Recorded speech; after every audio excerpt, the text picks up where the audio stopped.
शङ्कराचार्यं केशवं बादरायणं सूत्रभाष्यकृतौ वन्दे भगवन्तौ पुनः पुनः। ईश्वरो गुरुरात्मेति मूर्तिभेदविभागिने व्योमवद्व्याप्तदेहाय दक्षिणामूर्तये नमः। ओम शांति शांति शांति।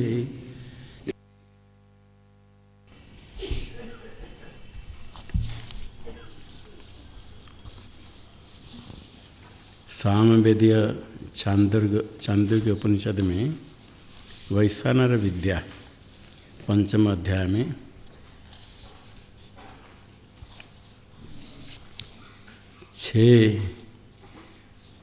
5 गृहस्थ महागृहस्थ गए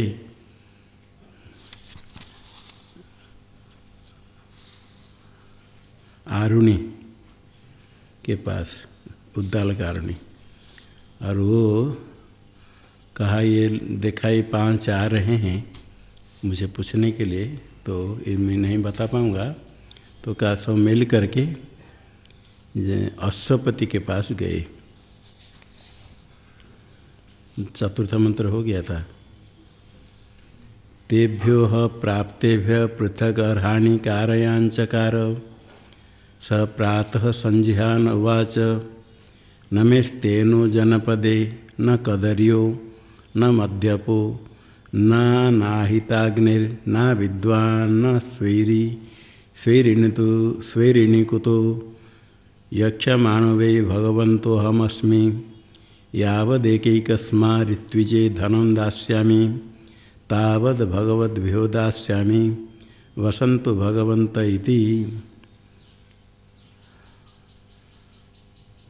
कैकेय है राजा, उनके पास जब पहुँचे 6 ब्राह्मण, तेभ्य प्राप्तेभ्य पृथक अर्हाणि कारयांचकार, पूजा करवाए राजा ने। प्राप्तेभ्य, जो राजा के पास पहुँचे ब्राह्मण, उनका कर्तव्य है पुरोहितों के द्वारा उनकी पूजा करवाई और ले करके उनको रहने के लिए भी निवास आदि दे दिया। स प्रातः संज्ञान वाच, प्रातः दूसरे दिन उनके पास जा कर के नम्रतापूर्वक कुछ धन देकर दिया, ये सब धन आप लीजिए।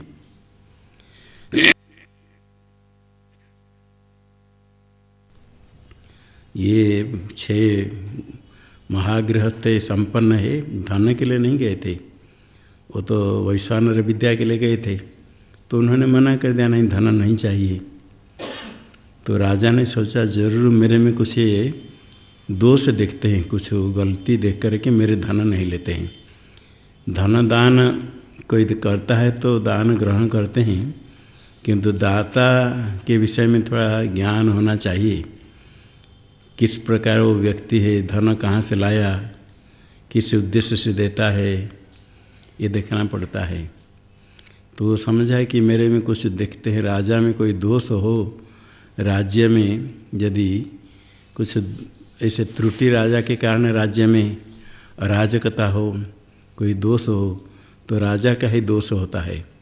तो ब्राह्मण लोग कहते इस राजा से धन नहीं लेना चाहिए, इस राज्य में नहीं रहना चाहिए। ऐसे पहले साधु लोग, ब्राह्मण लोग देखते हैं राजा में यदि राज्य में अधर्म हो तो राजा के पास जाकर कहते आपके राज्य में इसे अधर्म हो, हम यहाँ से चले जाएंगे, यहाँ नहीं रहेंगे। तो राजा फिर उनसे नम्रतापूर्वक प्रार्थना करके रखवाते, क्योंकि उनके बिना धर्म राज्य में यदि से सन्यासी महात्मा ब्राह्मण विद्वान नहीं रहेंगे तो राज्य भ्रष्ट हो जाएगा। तो फिर उनको रखते हैं। यहाँ भी इस प्रकार प्राचीन बहुत समय के पहले यहाँ महात्मा लोग जंगल से लकड़ी ला करके ही उससे भोजन बनाना, ठंडी के समय अग्नि जलाते ठंडी के लिए, जंगल से इसे ले आते थे।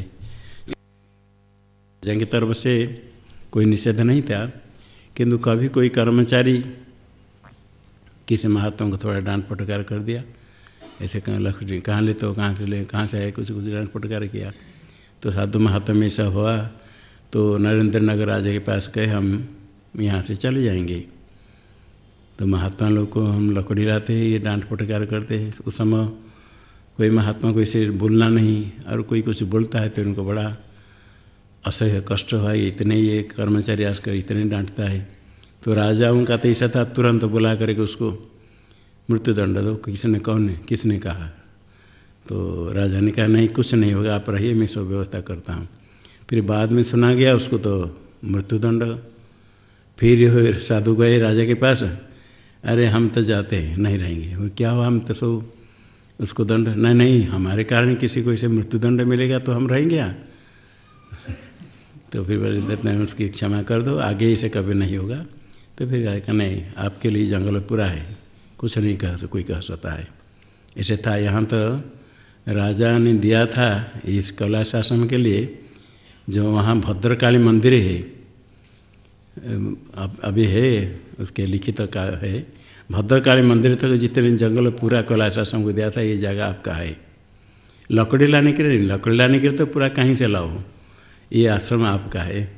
वीरता महात्मा थे, इतने को कहाँ संभाल पाएंगे, थोड़ी जगह लेकर के अपने रखे, बाद में कभी उसको हमारा कहना, अच्छा कुछ दीवार कंटे कुछ लगाना, कुछ करना, सीमा हर सरहद कुछ करना, ये कोई ज़रूरत नहीं था करके थोड़ी जगह में लेकर हो गए। नहीं तो इतने जगह यहाँ से पूरा ले करके पूरा गांव को छोड़ करके वहाँ रास्ता के किनारे रखे, भद्रकाली तो पूरा बहुत बड़े एरिया दिया था। तो ये राजा ने सोचा जरूर मेरे में कुछ दोष देख करके मेरे से धन नहीं लेते हैं। तो स्वयं कहता है मेरे में क्या दोष है, न मैं तेनो जनपदे, मेरे राज्य में कोई चोरी करने वाला नहीं है। तो और न कदरियो, कदर कहते हैं जो समर्थ हो करके दान नहीं करता उसको कहते कदरिय। जिसके पास नहीं हो तो नहीं दे सकता है, और जिसके पास है वो दे सकता है किंतु नहीं देता है, उसको कहते कदरिय। मेरे राज्य में एक ही भी कदरिय नहीं है, अर्थात जितने धन संपन्न है सब दान करने में प्रवीण है, दान करते हैं, कदरिय नहीं है। और कोई दूसरे धन संपत्ति चोरी करने वाला चोर भी नहीं है। न मद्यपो, कोई मद्यपान करने वाला भी नहीं है। उसमें फिर कोई द्विजोत्तम होकर के ब्राह्मण होकर के मद्यप एक भी नहीं है। न अनाहित अग्नि, और अग्नि आधान करना पड़ता है गृहस्थ होने पर, किंतु अग्नि आधान नहीं करे कोई रहते तो अनाहित अग्नि, अनाहित अग्नि ये न स अनाहित अग्नि, आहित अग्नि ये न स आहित अग्नि, अग्नि आधान करके रोज आहुति प्रदान करता है, किंतु ऐसे कोई अनाहित अग्नि नहीं। तो सतगुह, भगवान भाष्यकार कहते हैं जिसके पास कुछ है ही नहीं, धन नहीं, गो नहीं है, वो कहाँ से घृत लाएगा आहुति देने के लिए, गरीब है तो नहीं कर पाता है। किंतु सतगु, सो गाय हो किंतु अग्नि आधान नहीं किया हुआ, वो तो बड़ा पापी माना जाता। शतगु होता हुआ सो गाय होने पर, आजकल बहुत लोग कहेंगे हमारे पास तो गौ है ही नहीं। गो नहीं मतलब गो, सौ गो के जितने मूल्य है, इतने धन संपत्ति जिसके पास है, वो अग्नि आधान करना चाहे नहीं करता तो पापी है। तो मेरे राज्य में एक ही ऐसा नहीं, 100 गो वाला हो, अनाहिताग्नि हो भी नहीं है। और अच्छा अधिकार के अनुसार कोई विद्या प्राप्त नहीं करे तो भी निंदनीय है। गुरुकुल में वास करके वेद अध्ययन करना चाहिए। तो न अविद्वान, अविद्वान भी क्यों नहीं, योग्यता के अनुसार सब विद्या प्राप्त करते हैं। और स्वैरी होता है स्वच्छंद, कोई पुरुष अन्य स्त्री के पास जाता है तो उसको कहते स्वैरी, ऐसा कोई स्वैरी नहीं है। यदि कोई पुरुष अन्य स्त्री के पास नहीं जाए तो स्त्री स्वैरिणी कैसे है? स्वैरिणी को तो पुरुष यदि अन्य स्त्री सेवन नहीं करे, स्त्री स्वच्छाचार्य होकर के पर पुरुष को के साथ संबंध कैसे करेंगे? तो स्वैरिणी कुतः, यदि कोई एक भी पर स्त्री गमन करने वाला पुरुष है ही नहीं तो दुष्ट व्यभिचारिणी स्त्री कहाँ संभव है? तो इतने कहने के बाद भी वो जो ग्रहण नहीं करते धन, तो फिर कहता है ये तो नहीं लेते हैं। फिर कहते हैं यक्षमानो वै भगवंतो अहम अस्मि, हे भगवंत मैं याग करने वाला हूँ, करूँगा। तो उसमें यावद एक एक ऋत्विज धनम दास्यामी, एक एक ऋतु के लिए जितने धन दूंगा तावत भगवद्भ्यो ददामी, इतने दास्यामी, आपको इतने प्रत्येक इतने इतने दूंगा। एक एक ऋतु को जितने दूंगा आपको भी प्रत्येक एक एक दूंगा। वसंतो भगवंत, आप यहाँ वास कीजिए। याग देखिए, याग के पास याग श्रौत याग देखने के लिए जब करते हैं, कोई बुलाते हैं, ब्राह्मण लोग ऋषि लोग आते हैं, उपस्थित तो होते हैं, श्रौत याग देखने के लिए आते, तो आ करके ये उनकी प्रति प्रार्थना करके निमंत्रण देते, आप रहिए यहाँ याग देखिए। ते होचुर्येन हैवार्थेन पुरुषश्चरे तं हैव वदेत आत्मानमेवेदम आत्मानमेवेमं वैश्वानरं संप्रत्यध्यसि तमेव नो ब्रूहीति। ब्राह्मण ने कहा ये न है एव अर्थेन पुरुषश्चरे, जिस प्रयोजन के लिए पुरुष जाता है वो उसको कहना चाहिए। हम तो धन नहीं चाहते, इतने आप क्यों कहते हैं हमको धन नहीं चाहिए। तम है वह वदेत, जिस प्रयोजन से आया उसके लिए बात करना चाहिए। तो ये क्या प्रयोजन है? आत्मान, हम तो वैश्वानर विद्या चाहते हैं। आत्मानमेव इमं वैश्वानरम संप्रीति अध्यसी, अब इस समय ये वैश्वानर आत्मा को आप जानते हो, सम्यक स्मरसी। तम एवं नो ब्रूहि, उसी को ही हमको उपदेश कीजिए, वैश्वानर आत्मा। अभी तो पूजा करने के लिए, पूजा करके प्रार्थना करके करता धन देने के लिए, जब वैश्वानर उपदेश करने के लिए कहा तो कहा तान होवाच प्रातर्भव प्रतिवक्ता स्मृति तेह समित पाणे पूर्वाह्ने प्रतिचक्रमिरे तान हानुपन्यवै तदुवाच। क्या सुबह कहूँगा, अभी प्रार्थना कर रहे थे, धन नहीं है, रहिए, प्रार्थना कर, राजा जाकर पूजा करके नम्रता के साथ बोल रहे थे। जब वैश्वानर आत्मा उपदेश करने के लिए कहा तो काल कहूँगा, सुबह प्रातः काल को कहूँगा। तो फिर वो भी राजा का अभिप्राय समझ लिए, विद्वान थे, कि ऐसे विद्या नहीं देनी चाहिए। अभी तो भक्त बन करके, क्षत्रिय बन करके, उनको धन दे करके, पूजा करके धन देने के लिए आए थे। इसी प्रकार अभी कहेंगे और तुरंत उपदेश शुरू कर दी, ऐसा नहीं। विद्या विधिवत विद्या प्राप्ति करनी चाहिए।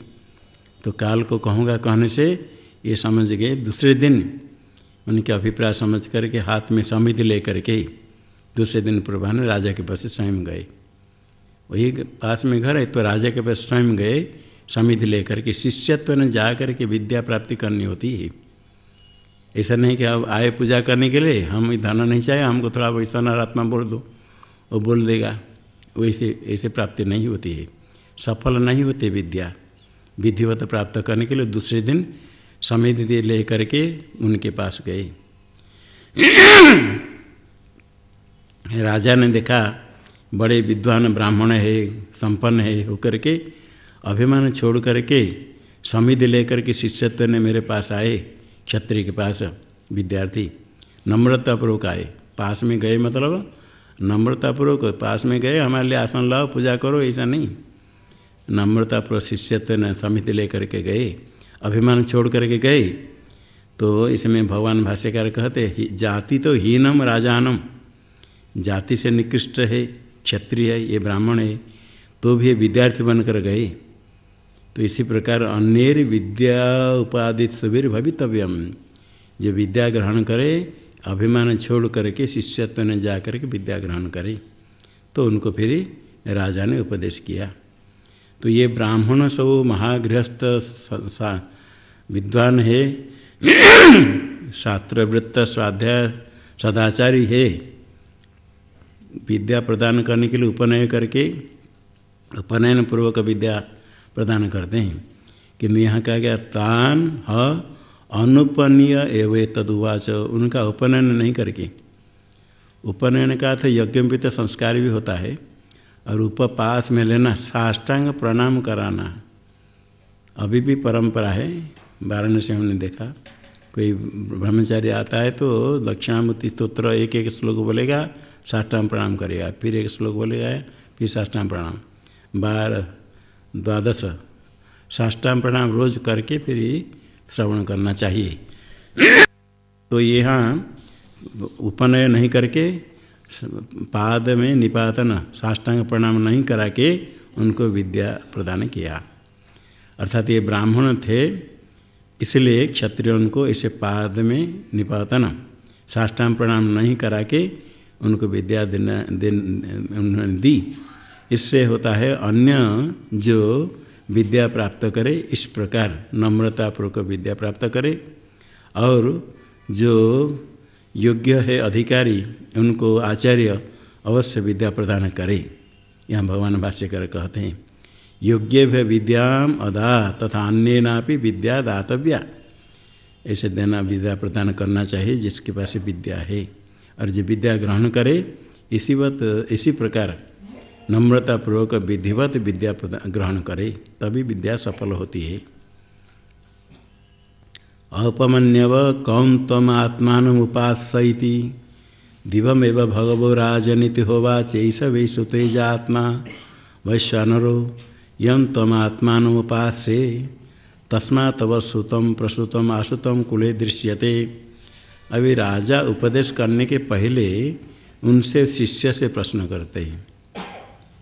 ये गए शिष्य उनसे सुनने के लिए, वो कहे पहले गुरु प्रश्न करते, इसमें विचार हुआ शिष्य तो पूछना चाहिए, गुरु उपदेश करना चाहिए, और गुरु उनसे शिष्य से पूछते हैं। तो पहले क्या योग्यता है, कितने पढ़ा है, क्या समझा है, समझ करके उपदेश करना चाहिए। कोई आया वेदांत श्रवण करने के लिए, लघु कविता नहीं पढ़ी, कोई प्रकरण नहीं पढ़ा और अद्वैत सिद्धि पाठ में लगा दिया ग्रंथ, क्या समझेगा। इसलिए कितनी योग्यता है उसको देख करके फिर आगे उपदेश करना चाहिए। वैश्वानर आत्मा को उपदेश करने के पहले कहते तुम जिस आत्मा की उपासना करते हो पहले बताओ क्या तुम जानते हो, क्या उपासना करते हो। औपमन्यव तुम कम आत्मान उपास्य, किस आत्मा की उपासना करते हो। ये तो सब उपासक थे, शास्त्र ज्ञान संपन्न थे, सदाचारी थे, तो जरूर उपासना करते थे। तुम किसकी उपासना करते हो इति प्रश्न हुआ। तो उत्तर दिया उपमन्यव ने दिवम एवं भगवो राजनीति होवाच, हे भगव हे राजन, दिवम द्यूलोकी की मैं उपासना करता हूँ आत्मा रूप से।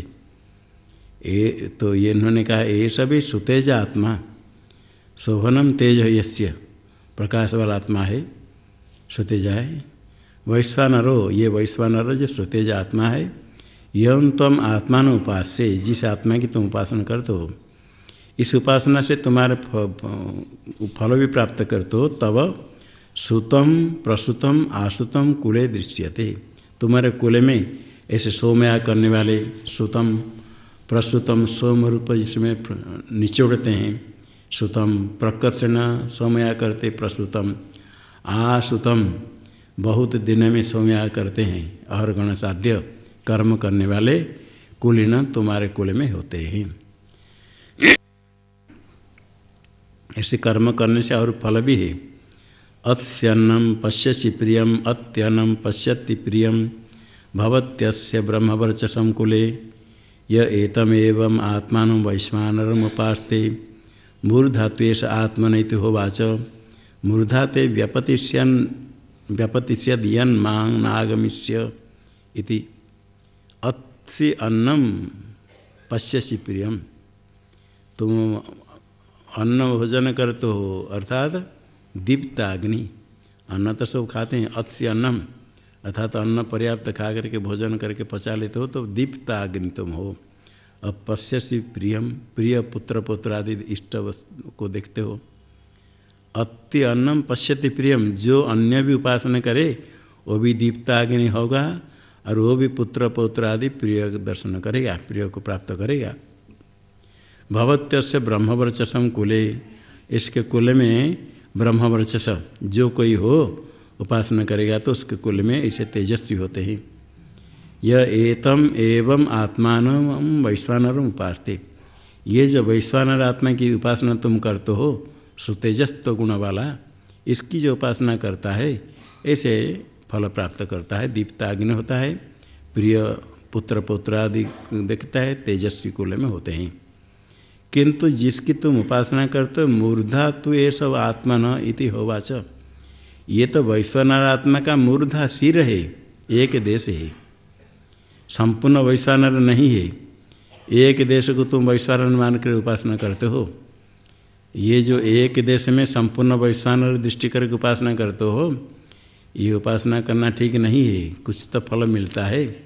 मूर्धा ते व्यपतिष्यद यन्माम नागमिष्य इति।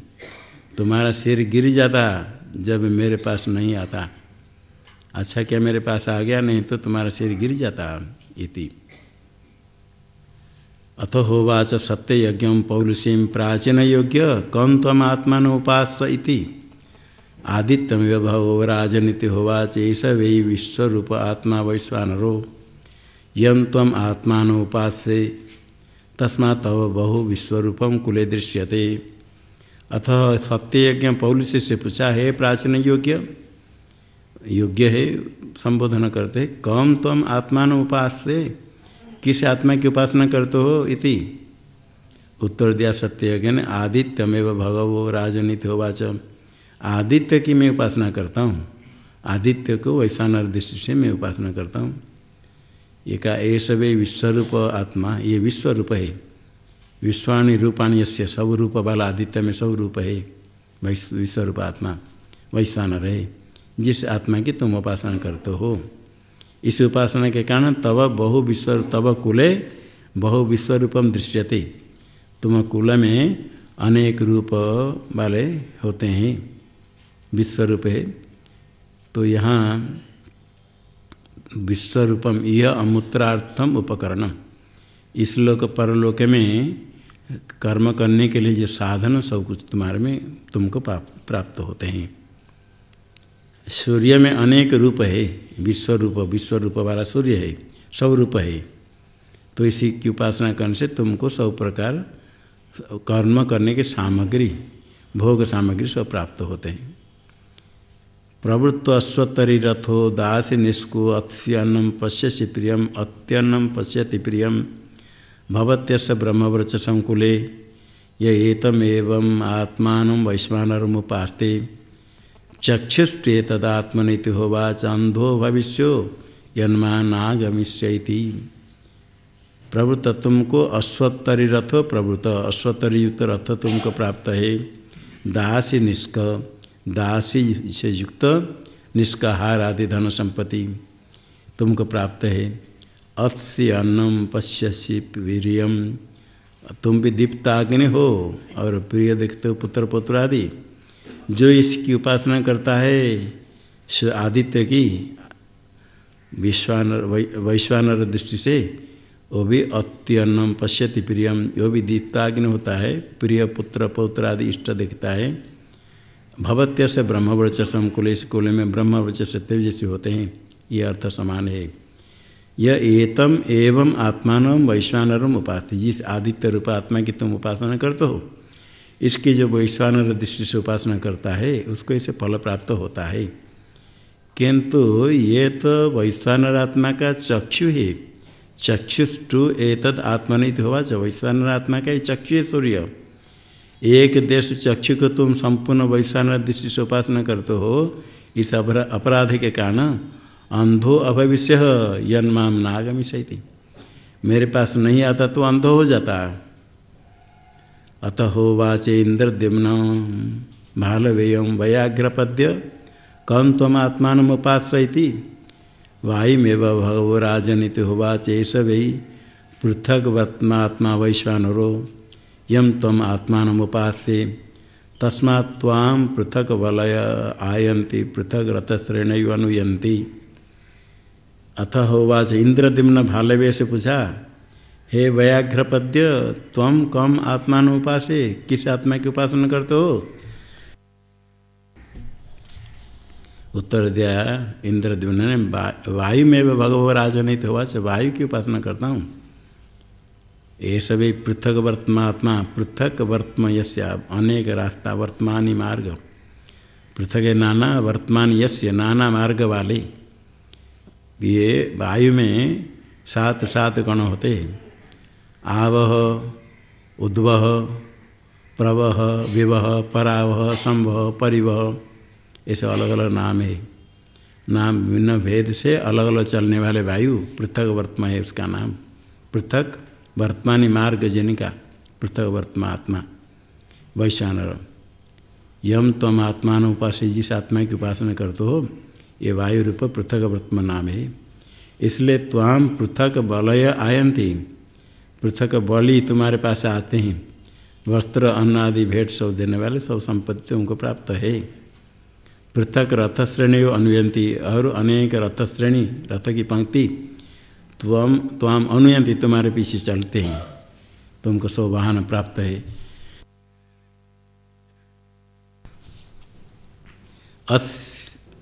अत्सि अन्नम पश्यसि प्रियम, अत्यन्नम पश्यति प्रियम, भवत्यस ब्रह्मव्रच संकुले एतमेव आत्मानं वैश्वानरमुपास्ते, प्राणत्वेष आत्मनीति होवाच, प्राणस्थ उदक्रमिष्यद यन्मां नागमिष्यति। तुम अत्सि दीप्ताग्नि हो, प्रिय दिखते हो, अन्य भी जो कोई उपासना करेगा वो भी दीप्ताग्नि होता है, प्रिय पुत्र पुत्र दिखता है, ब्रह्मवर्च सुकुल में होते हैं। जो इस आत्मा की वैश्वानर की उपासना करता है, तुम जिसकी उपासना करते प्राण को, वायु को, प्राणस्तेष आत्मनीति होवाच, ये वैश्वानर आत्मा का प्राण है, संपूर्ण वैश्वानर नहीं है। वैश्वानर के प्राण को तुम वैश्वानर माने की उपासना करते हो, एक देश में संपूर्ण वैश्वानर दृष्टि करते हो।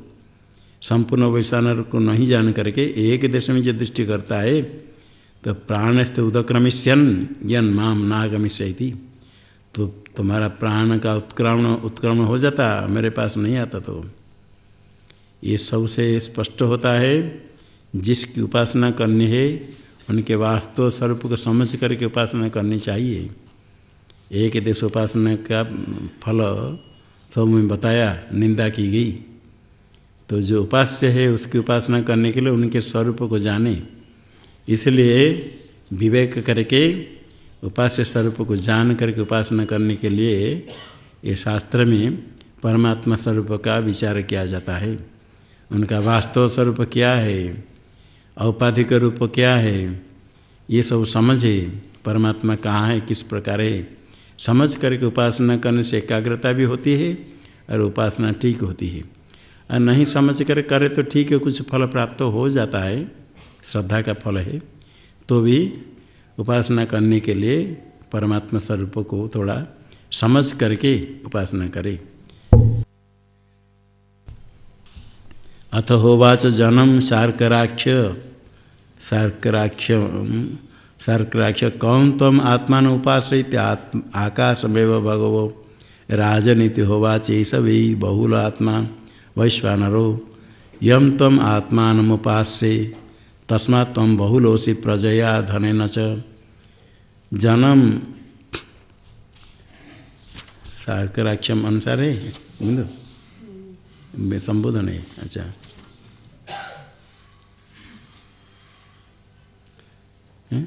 हाँ संबोधन है।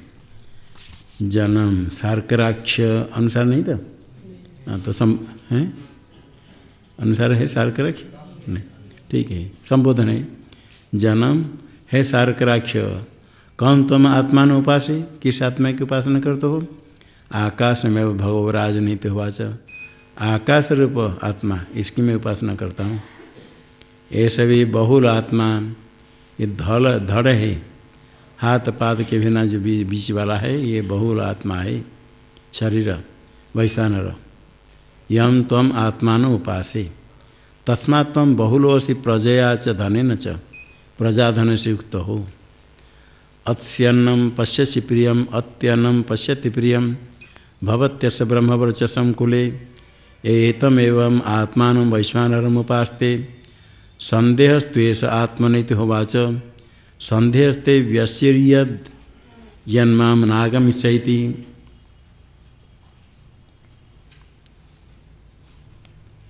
अत्स्यन्नम पश्यसि प्रियम ये समान है, दीप्ताग्नि प्रिय पुत्र पुत्र देखते हो। अन्य भी जो उपासना करता है वो भी अत्यन्नम पश्यति प्रियम, इसके कुल में ब्रह्मवर्च से तेजस्वी होते हैं, जो इसे आत्मा की उपासना करता है वैश्वानर की। संदेह त्वेष आत्मा, ये तो देह है, संदेह देह है, धड़ है, इसमें संदेह, इसमें तो संपूर्ण वैश्वानर बुद्धिया उपासना करते हो, इसी दोष के कारण संदेहस्ते व्यशीर्यत, तुम्हारा शीर्ण हो जाता यदि मेरे पास नहीं आता, शिथिल हो जाता, नष्ट हो जाता।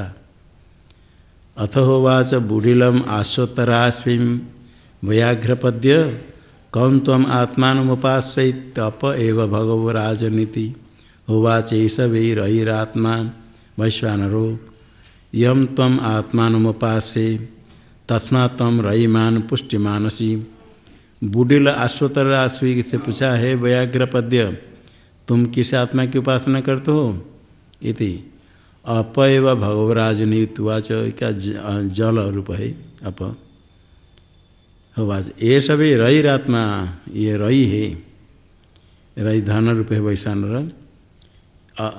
यम तम आत्मान उपास, जिसकी उपासना करते हो, तस्मात् तम रईमान, रईमान का तो धनवान हो, तुम हो पुष्टिमान, पुष्ट भी हो, शरीर से भी पुष्ट हो, अन्न के कारण शरीर से पुष्ट हो।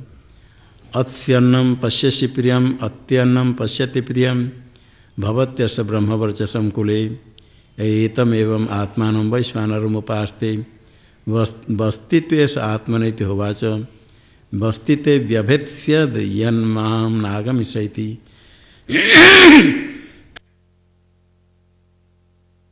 इस प्रकार समान है, दीप्ताग्नि हो, पुत्र पुत्रादि प्रिय देखो तो अन्य भी जो उपासना करता है वो भी दीप्ताग्नि होता है, पुत्र पुत्रादि प्रिय दिखता है, कुले में ब्रह्मवर्चस तेज होता है, जो इस आत्मा वैश्वानर आत्मा की उपासना करता है। किंतु ये बस्ती है, मूत्र स्थान है, वत्से आत्मा का, यद इति होवाच बस्तिते व्यभेत्स्यत्, तो वहाँ व्यस्य भेदन नष्ट हो जाता, भिन्न हो जाता यदि मेरे पास नहीं आता। अथ उवाच उद्दालकमारुणिं गौतम कम तम आत्मानुपासयति पृथ्वीमेव भगवो राजनीति होवाच एष वै प्रतिष्ठात्मा वैश्वानरो यम तम आत्मानुपासे तस्मात् त्वं प्रतिष्ठितोसि प्रजया च पशुभिश्च। उद्दालकारुणी जिनके पास ये 5 गए थे, अंत में उनसे पूछते हैं गौतम तुम कम आत्मानुपासे, किस आत्मा की उपासना करते हो? गौतम आरुणि ने कहा पृथ्वी में भगव राजन, पृथ्वी की उपासना करता हूँ वैश्वानर दृष्टि से। तो कहे सभी प्रतिष्ठात्मा, प्रतिष्ठा रूप है वैश्वानर, जिसकी तुम उपासना करते हो। तस्मात् तुम प्रतिष्ठित हो, इसलिए तुम प्रतिष्ठित हो, प्रजा से पशु से युक्त हो। अत्यन्नम पश्यसि प्रियम अत्यन्नम पश्यति प्रियम भवत्यस्य ब्रह्मवर्चसं कुले येतम एवं आत्मानं वैश्वानरमुपास्ते पादो त्वेतात्मन इति होवाच पादो ते व्यम्लास्येतां यन्मा नागमिष्यति। अत्यन्नम पश्यसि प्रियम, भोजन दीप्ताग्नि हो, प्रिय देखते हो। अन्य भी जो उपासना करता है वो भी दीप्ताग्नि होता है, प्रिय पौत्रादि देखता है, कुल में ब्रह्मवर्चस से तेज होता है, जो इसे आत्मा वैश्वानर आत्मा की उपासना करता है।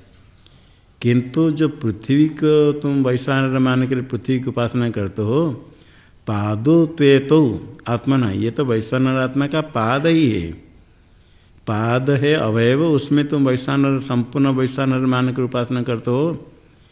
इसी दोष के कारण पादो ते व्यम्लास्येताम, विम्लान हो जाता, शिथिल होकर के नष्ट हो जाता, यन्मा नाग मेरे पास नहीं आता। तो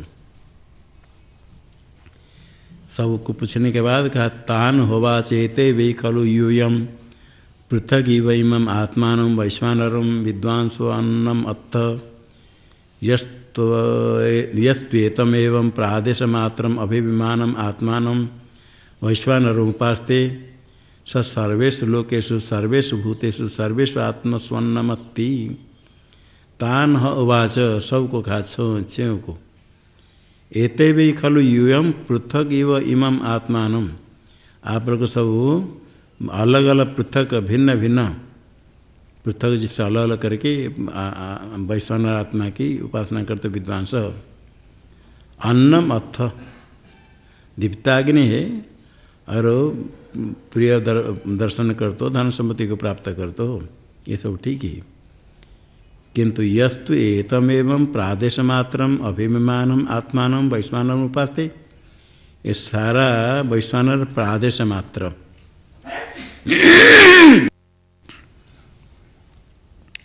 मूर्धा से लेकर के स्वर्ग से लेकर के पृथ्वी पाद तक विशिष्ट प्रादेश मात्र। प्रादेश ही मूर्धादि से माना जाना जाता है, इसलिए प्रादेश मात्र। मूर्धादि से लेकर पाद तक प्रदेश में जाना उपासना किया अन्न से प्रादेश मात्र, अथवा मुखादि कर्ण में अत्ता रूप से है प्रादेश मात्र, परिमाण परिच्छिन्न है। द्युलोकादि पृथ्वी प्रदेश में परिमाण होने से प्रादेश मात्र, अथवा प्रकर्षण आदेश किया जाता है शास्त्र के द्वारा, इसलिए प्रादेश मात्र। विभिन्न प्रकार कहा, कहीं कहीं कहा गया मूर्धा से लेकर चिबुक तक, ये यहाँ तक प्रादेश मात्र, ये भी कहते हैं, किंतु यहाँ ये अर्थ नहीं लिया।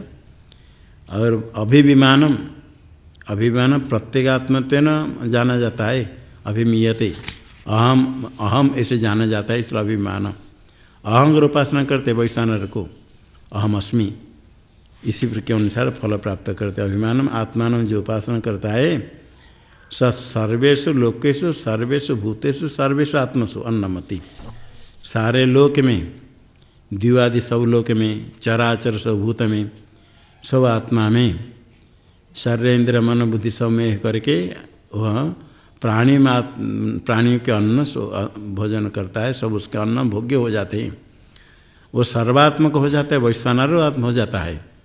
वैश्वानर जैसे समष्टि आत्मा स्थूल अभिमानी, वो भी स्वयं उपासक वैश्वानर सर्व होकर के अन्न भोजन करता है, सब उसका अन्न होता है। तस्य वा एतस्य आत्मनो वैश्वानर से मूर्धे इव सुतेजा चक्षुर्विश्वरूप प्राण पृथक वर्त्मात्मा संदेहो बहुलो बस्तिरेव रही पृथिव्येव पादाभुर एव वेदिर्लोमानि बहिर्हि हृदय गार्हपत्यो मनो अन्वाहार्य पचन आस्यम आहवनीय। तस्य हवे एतस्य आत्मनो वैश्वानरस्य, ये जो वैश्वानर आत्मा है जिसकी उपासना के लिए तुम लोग मेरे पास आए, ये इसके मूर्धा है वो सुतेजा, जो सुतेजा स्वर्ग है, शोभनम तेज यस्मिन यस्य, प्रकाशमान स्वर्ग है, मूर्धा है वह सिर ही है। चक्षुर विश्वरूप, विश्वरूप विश्वानि रूपाणि यस्य आदित्यस्य, आदित्य वैश्वानर आत्मा के चक्षु है। और पृथक वर्तात्मा, पृथक नाना मार्ग वाले जो वायु है, वैश्वानर का प्राण ही है।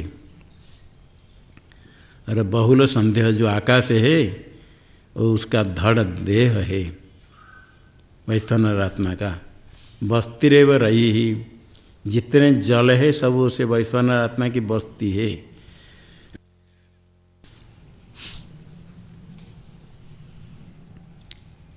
पृथ्वीवेव पादो, ये पृथ्वी ही वैश्वानर के पाद है।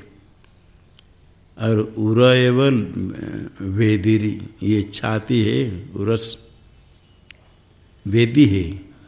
लोम शरीर में वैश्वानर के है, कुश हो गए बरही, हृदय हो गया गार्हपत्य अग्नि, मन है अन्वाहार्य पचन दक्षिणाग्नि, आस्य मुख है आहवनी अग्नि।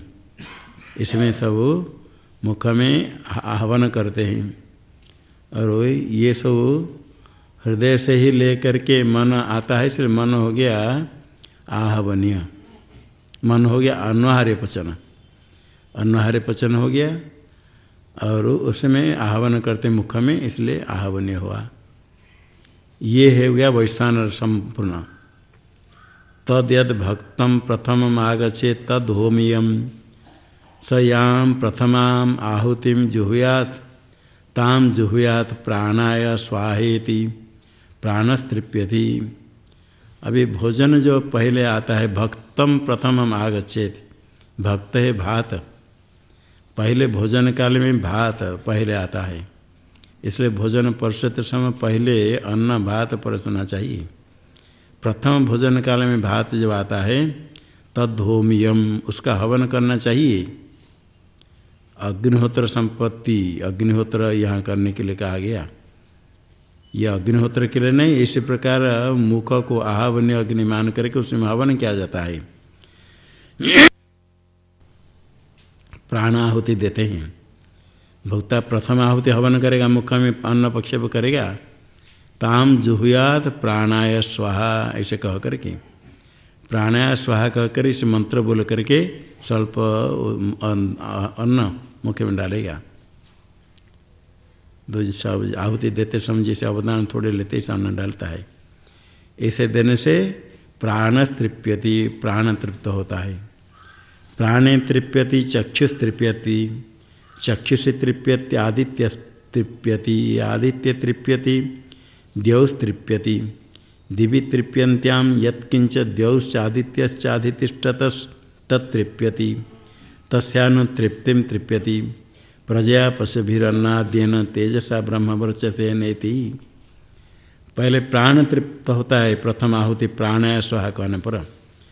प्राणे तृप्यति चक्षुष तृप्यति, प्राणे तृप्यति चक्षुष तृप्यति, एक वाक्य यहाँ तक है, एक तिंग वाक्यम, इसमें एक तिंगंत है।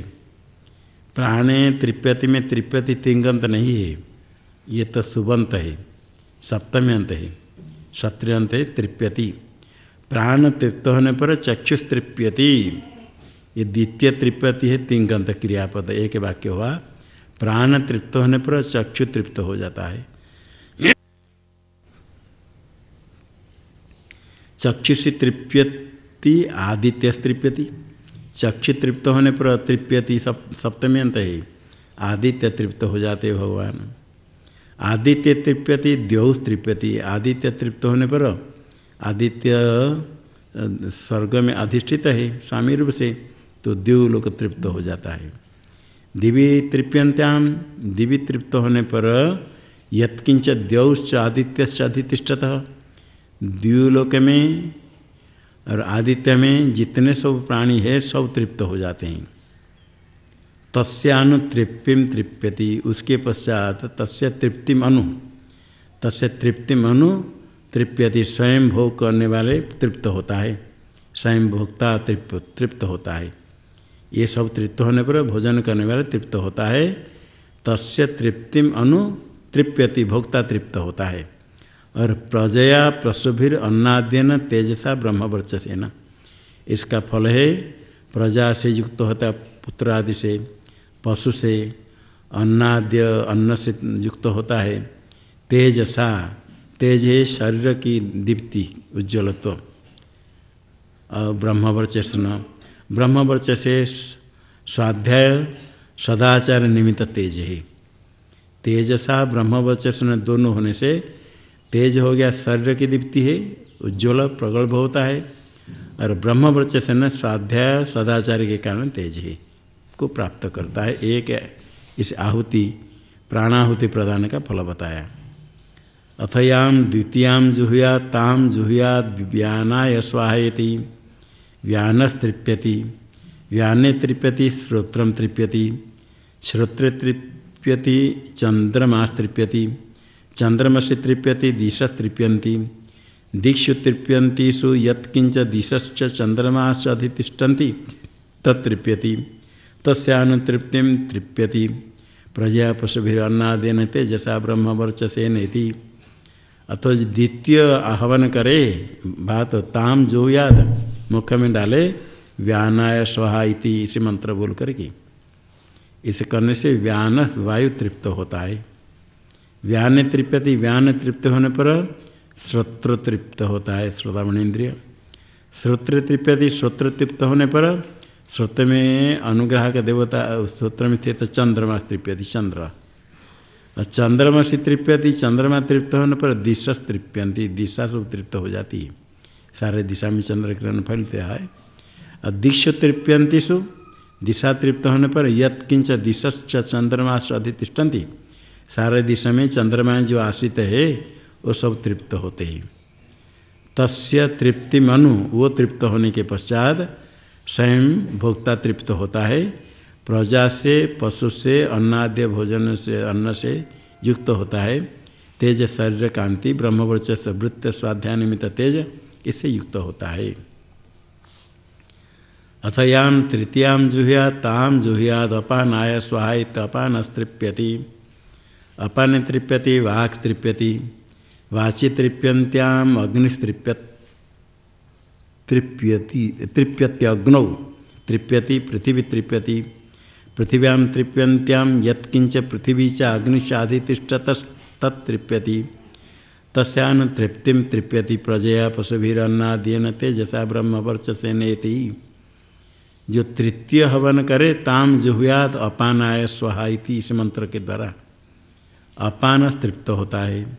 अपान तृप्त होने पर वाक् तृप्त होती है, वाक् तृप्त होने पर अग्नि तृप्यति, अग्नि तृप्त होने पर पृथ्वी तृप्त होती है, अग्नि पृथ्वी में आश्रित है। पृथिव्याम तृप्यन्त्याम, पृथ्वी तृप्त होने पर जो कोई प्रजा है पृथ्वी में अग्नि में सो आश्रित है, सब तृप्त हो जाते हैं। तस्य तृप्ति मनु, ये सब की तृप्ति होने के बाद भोक्ता भी तृप्त होता है। भोक्ता तृप्त होता है, प्रजा से युक्त होता है, पशु से युक्त होता है, अन्न से युक्त होता है, तेज शरीर कांति से, वृत्त स्वाध्याय निमित्त तेज ब्रह्मवर्चस्व से भी युक्त होता है। अतयाम चतुर्थीम जुह्यात् ताम जुह्यात् समानाय स्वाहेति, समानस तृप्यति, समान तृप्यति मनस तृप्यति, मनस तृप्यति पर्जन्यस तृप्यति, पर्जन्य तृप्यति विद्युत तृप्यति, विद्युत तृप्यन्त्याम यत्किंच विद्युच्च पर्जन्यश्चाधितिष्ठतस्तृप्यति, तस्यान तृप्तिम तृप्यति प्रजया पशुभिरन्नाद्येन तेजसा ब्रह्मवर्चसेनेति। अब चतुर्थी जो आहुति हवन करे ताम जुह्यात् समानाय स्वाहा, इस मंत्र के द्वारा तो समान तृप्त हो जाता है। समान वायु तृप्त होने पर मन तृप्त होता है, मन तृप्त होने पर पर्जन्य देवता तृप्त है, पर्जन्य तृप्त होने पर विद्युत तृप्यति, विद्युत तृप्त होने पर जो कुछ विद्युत और पर्जन्य में आश्रित है सब तृप्त होते हैं।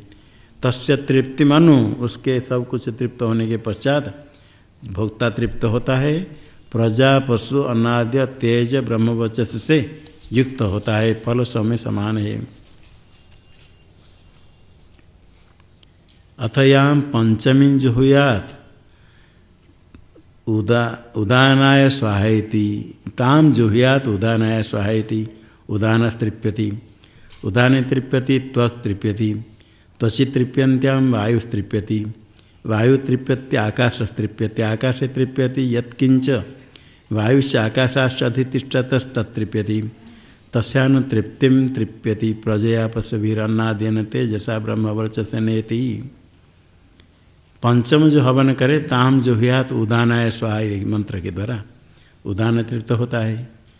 उदान तृप्त होने पर त्वक तृप्त होती, त्वक तृप्त होने पर वायु तृप्त है, वायु तृप्त होने पर आकाश, आकाश तृप्त होने पर जो वायु आकाश में आश्रित है सब तृप्त होते हैं। तस्य तृप्ति मन, सब के तृप्त होने पर भोक्ता तृप्त होता है।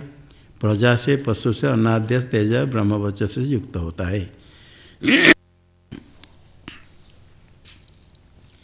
स य इदम अविद्वान अग्निहोत्रम जुहोति यथा अंगारान अपोह्य भस्मनि जुहुया तादृक् तस्यात्। जो वैश्वानर करता है, अग्निहोत्र करता है, अग्निहोत्र को इसकी उपासना भी करनी चाहिए। जो इदम अविद्वान इसको नहीं जान करके उपासना नहीं करके केवल अग्निहोत्र करता है, उसका अग्निहोत्र कैसे होता है? ऐसे अग्नि को हटा करके भस्म में राख में आहुति दे, अग्नि में आहुति देना चाहिए।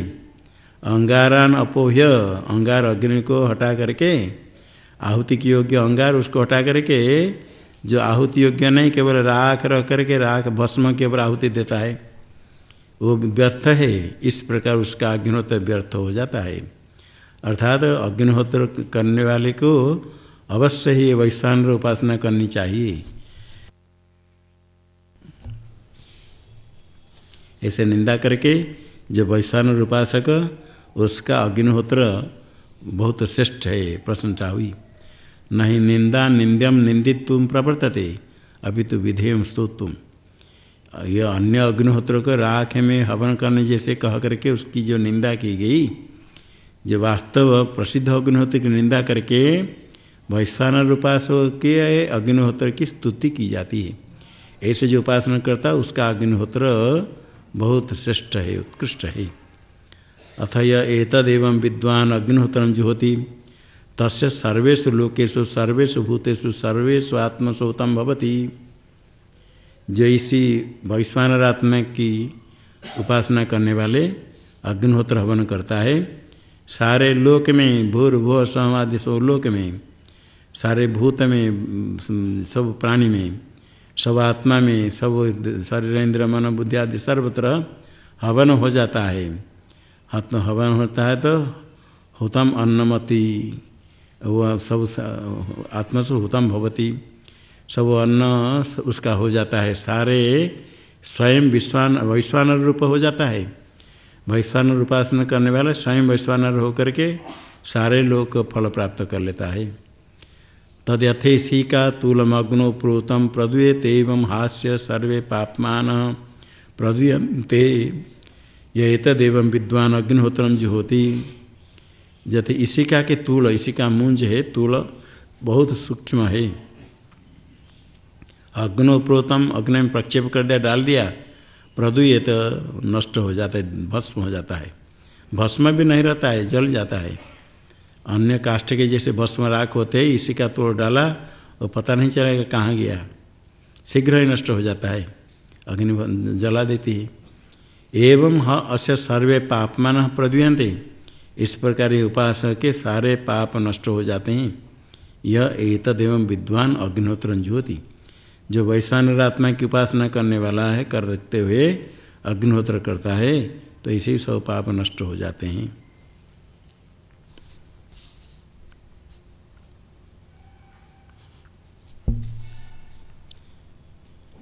इसमें कहा धर्माधर्मा क्या अनेक जन्म संचिता, यह च प्राज्ञान उत्पत्तिर ज्ञान स्वाभाविनश्च प्रदूयन्ते प्रदहेरन वर्तमान शरीरारंभ का पाप वर्ज लक्ष्यम प्रति मुक्ति सुवत।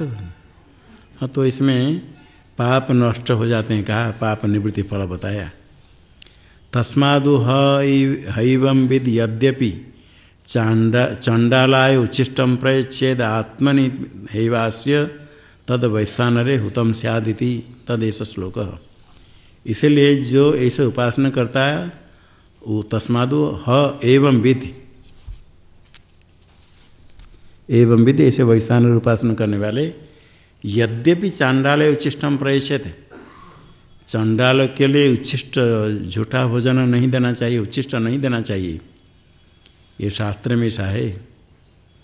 तो किसी को भोजन मांगते हैं, भोजन देते हैं, तो उच्छिष्ट कुछ खा कर बचा उसको नहीं देना चाहिए। चंडाल नीचे जाति का कोई होता है, ऐसे अन्न देने पर लेकर खा लेते हैं, तो भी उनको उच्छिष्ट नहीं देना चाहिए, ये मर्यादा है। साधारण लोग में भी भोजन बनाते हैं, कोई मांगता है तो उसको पूरा पूरा सब चीज़ देते हैं।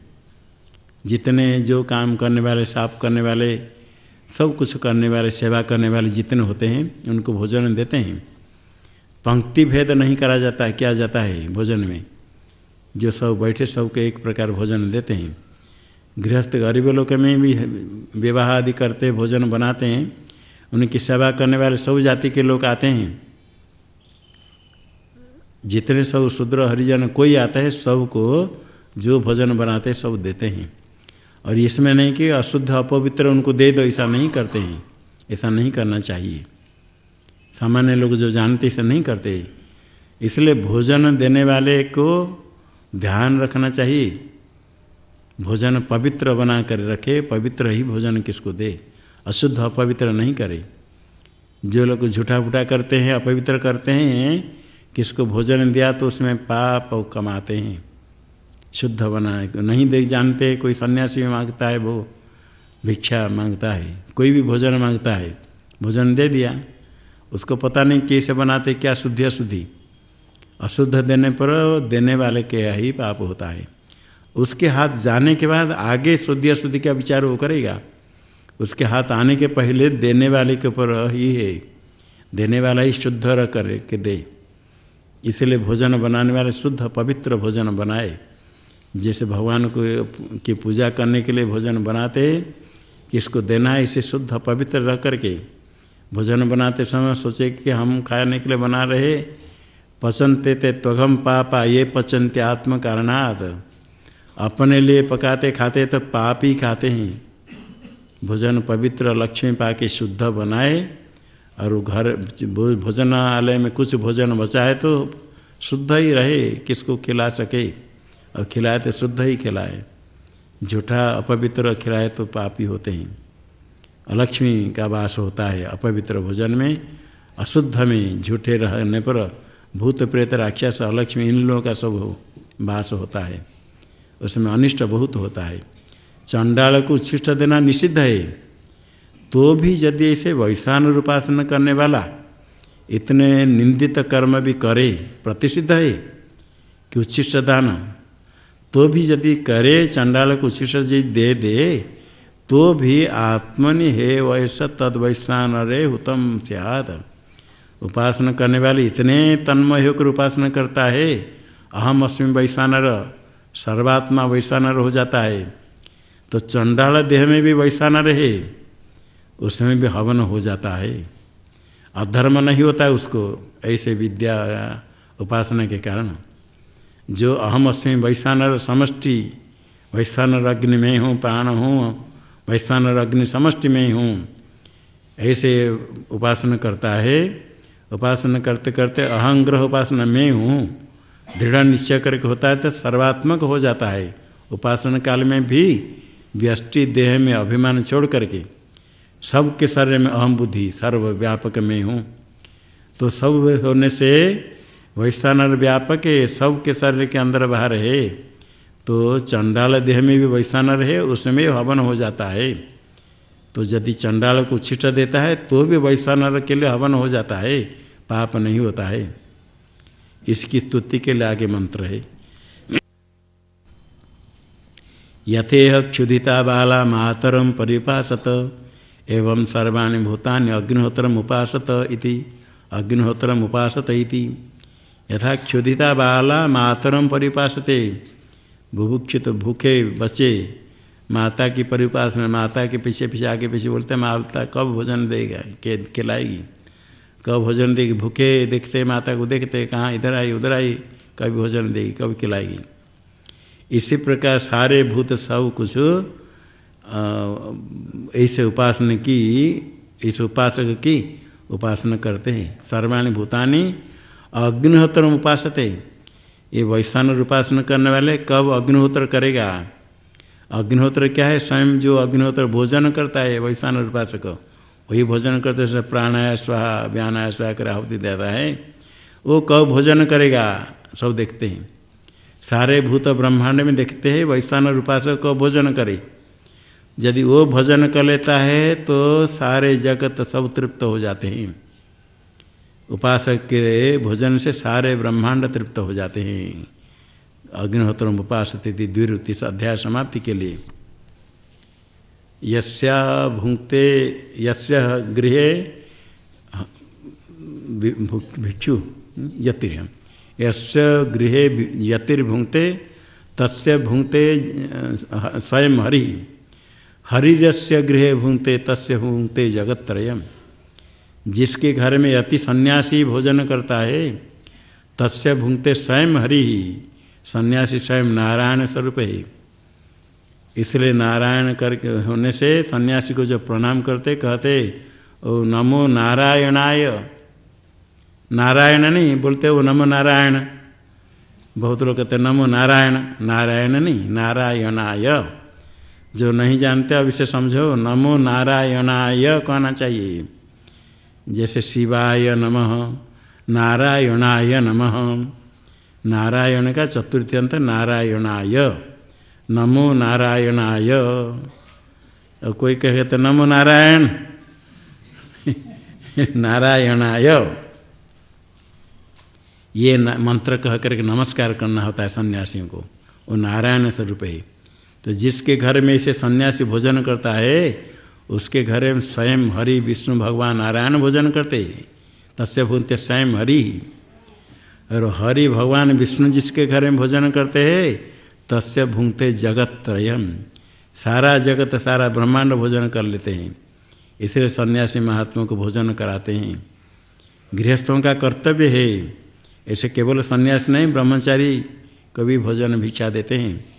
इन सन्यासी का केवल साधन करना है, वेदांत श्रवण मनन निधिध्यासन प्रणव जप, और उस में पूरा रहे भोग। जब समय होता है गृहस्थ को कष्ट नहीं देने के लिए थोड़ा देर में ग्राम में जाए, भगवान का नाम सुना दे, नारायण हरे कह करके।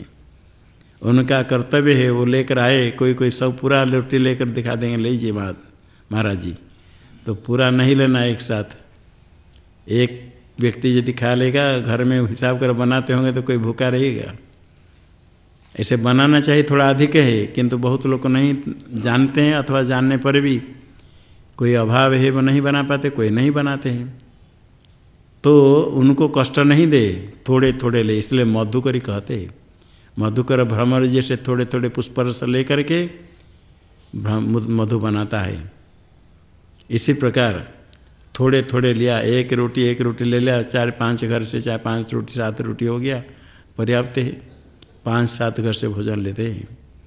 नारायण हरि कहने के बाद गृहस्थ का कर्तव्य है उनको उत्तर दे करके, यदि है तो देना, नहीं तो कहना थोड़े रुकिए हम दे रहे, बनाकर भी देने के लिए यदि कहते हैं तो सन्यासी वहाँ से नहीं चले जाए, प्रतीक्षा करनी चाहिए। वो देने के लिए यदि कहते हैं, यदि चला गया नहीं दे तो सन्यासी को भोजन गृहस्थ को बहुत अनिष्ट होता है, उसका कर्तव्य भोजन खिलाना। और यदि कहता है हम बना कर देते हैं तो वहाँ थोड़े प्रतीक्षा करे, समय लगे तो कोई बात नहीं, ले कर जाए, बिना भिक्षा लेकर चल जाए तो गृहस्थ का अनिष्ट होता है। तो भगवान स्वयं ही भोजन करते, यति जिसके घर में भोजन करते। इसी प्रकार सारे यदि ज्ञानी भोजन करता है, सारे ब्रह्मांड को भोजन करा दिया, तृप्त हो जाते हैं।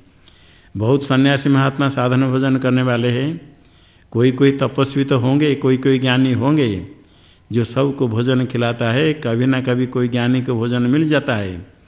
इसलिए सब सन्यासी महात्मा को अन्नदान भोजन खिलाते हैं। जो सबसे श्रेष्ठ है विद्यादान, विद्यादान तो विद्वान ही कर सकता है, गृहस्थ कैसे उसको करेगा? आगे इसमें आएगा बृहदारण्यक उपनिषद में। अश्वमेध यज्ञ करने के लिए जो अधिकारी नहीं है उसके लिए अश्वमेध यज्ञ फल प्राप्त करने के लिए उपासना कहेंगे। इसी प्रकार जो विद्वान नहीं है, विद्यादान का फल बहुत अधिक है। विद्यादान का फल उसको प्राप्त हो सकता है यदि विद्यार्थी को विद्वान को अन्नदान करे, वास दान करे, वस्त्र दान करे। जो विद्वान हो, विद्यार्थी हो, उनको यदि अन्न वस्त्र वासस्थान आदि बना करके दे तो विद्यादान का फल भी प्राप्त हो जाता है गृहस्थ को, धन देने वाले को। इसलिए ऐसे जो सन्यासी है, वेदांत श्रवणादि करने वाले, विद्यार्थी है, विद्या अध्ययन करते हैं, विद्वान जो अध्यापन करते हैं, इनको वस्त्र अन्न गृह आदि देने के लिए कहा गया, विद्यादान का फल प्राप्त होता है करके उनको देते हैं। और सन्यासी महात्मा में ज्ञानी कोई खा लेता है भोजन कभी, तो सारा ब्रह्मांड को, सारे देवताओं को, सारे पितरों को भोजन दे दिया। बहुत फल है, इसलिए अन्नदान करते हैं जो जानते हैं। यहाँ वैश्वानर उपासक है, ये कोई ब्रह्मज्ञानी नहीं है। तो वैश्वानर उपासक जो भोजन करता है तो सारे सब लोग देखते हैं, सारे भूत वैश्वानर उपासक को भोजन करे। वो भोजन कर लेता है तो सारा ब्रह्मांड जीव को फल प्राप्त होता, तृप्त होते हैं। 5वां अध्याय समाप्त हुआ, आगे 6वां अध्याय। ये छांदोग्य उपनिषद में ये 6वां अध्याय ही प्रसिद्ध है, बड़े अधिक, जिसमें तत्त्वमसि का उपदेश हुआ। अभी तक मुख्य ब्रह्म विद्या का उपदेश नहीं हुआ है, सब उपासना उपासना उपासना ही है। अभी यहाँ ब्रह्म विद्या का साम वेद में महावाक्य है तत्त्वमसि, उसका ही उपदेश होगा।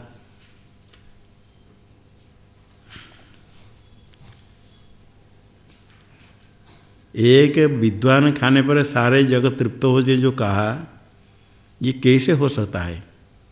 एक विद्वान वैश्वानर विद्वान उपासक खाए अथवा ब्रह्मज्ञानी भोजन करे, सारे जगत तृप्त कैसे होगा? तभी होगा यदि सारे भूत में वही एक ही आत्मा हो, तभी। आत्मा भिन्न भिन्न हो तो एक खाएगा तो सब तृप्त कैसे होंगे? तो एक ही आत्मा सबके अंदर बाहर है तभी संभव है। तो एक कैसे आत्मा हो सकता है?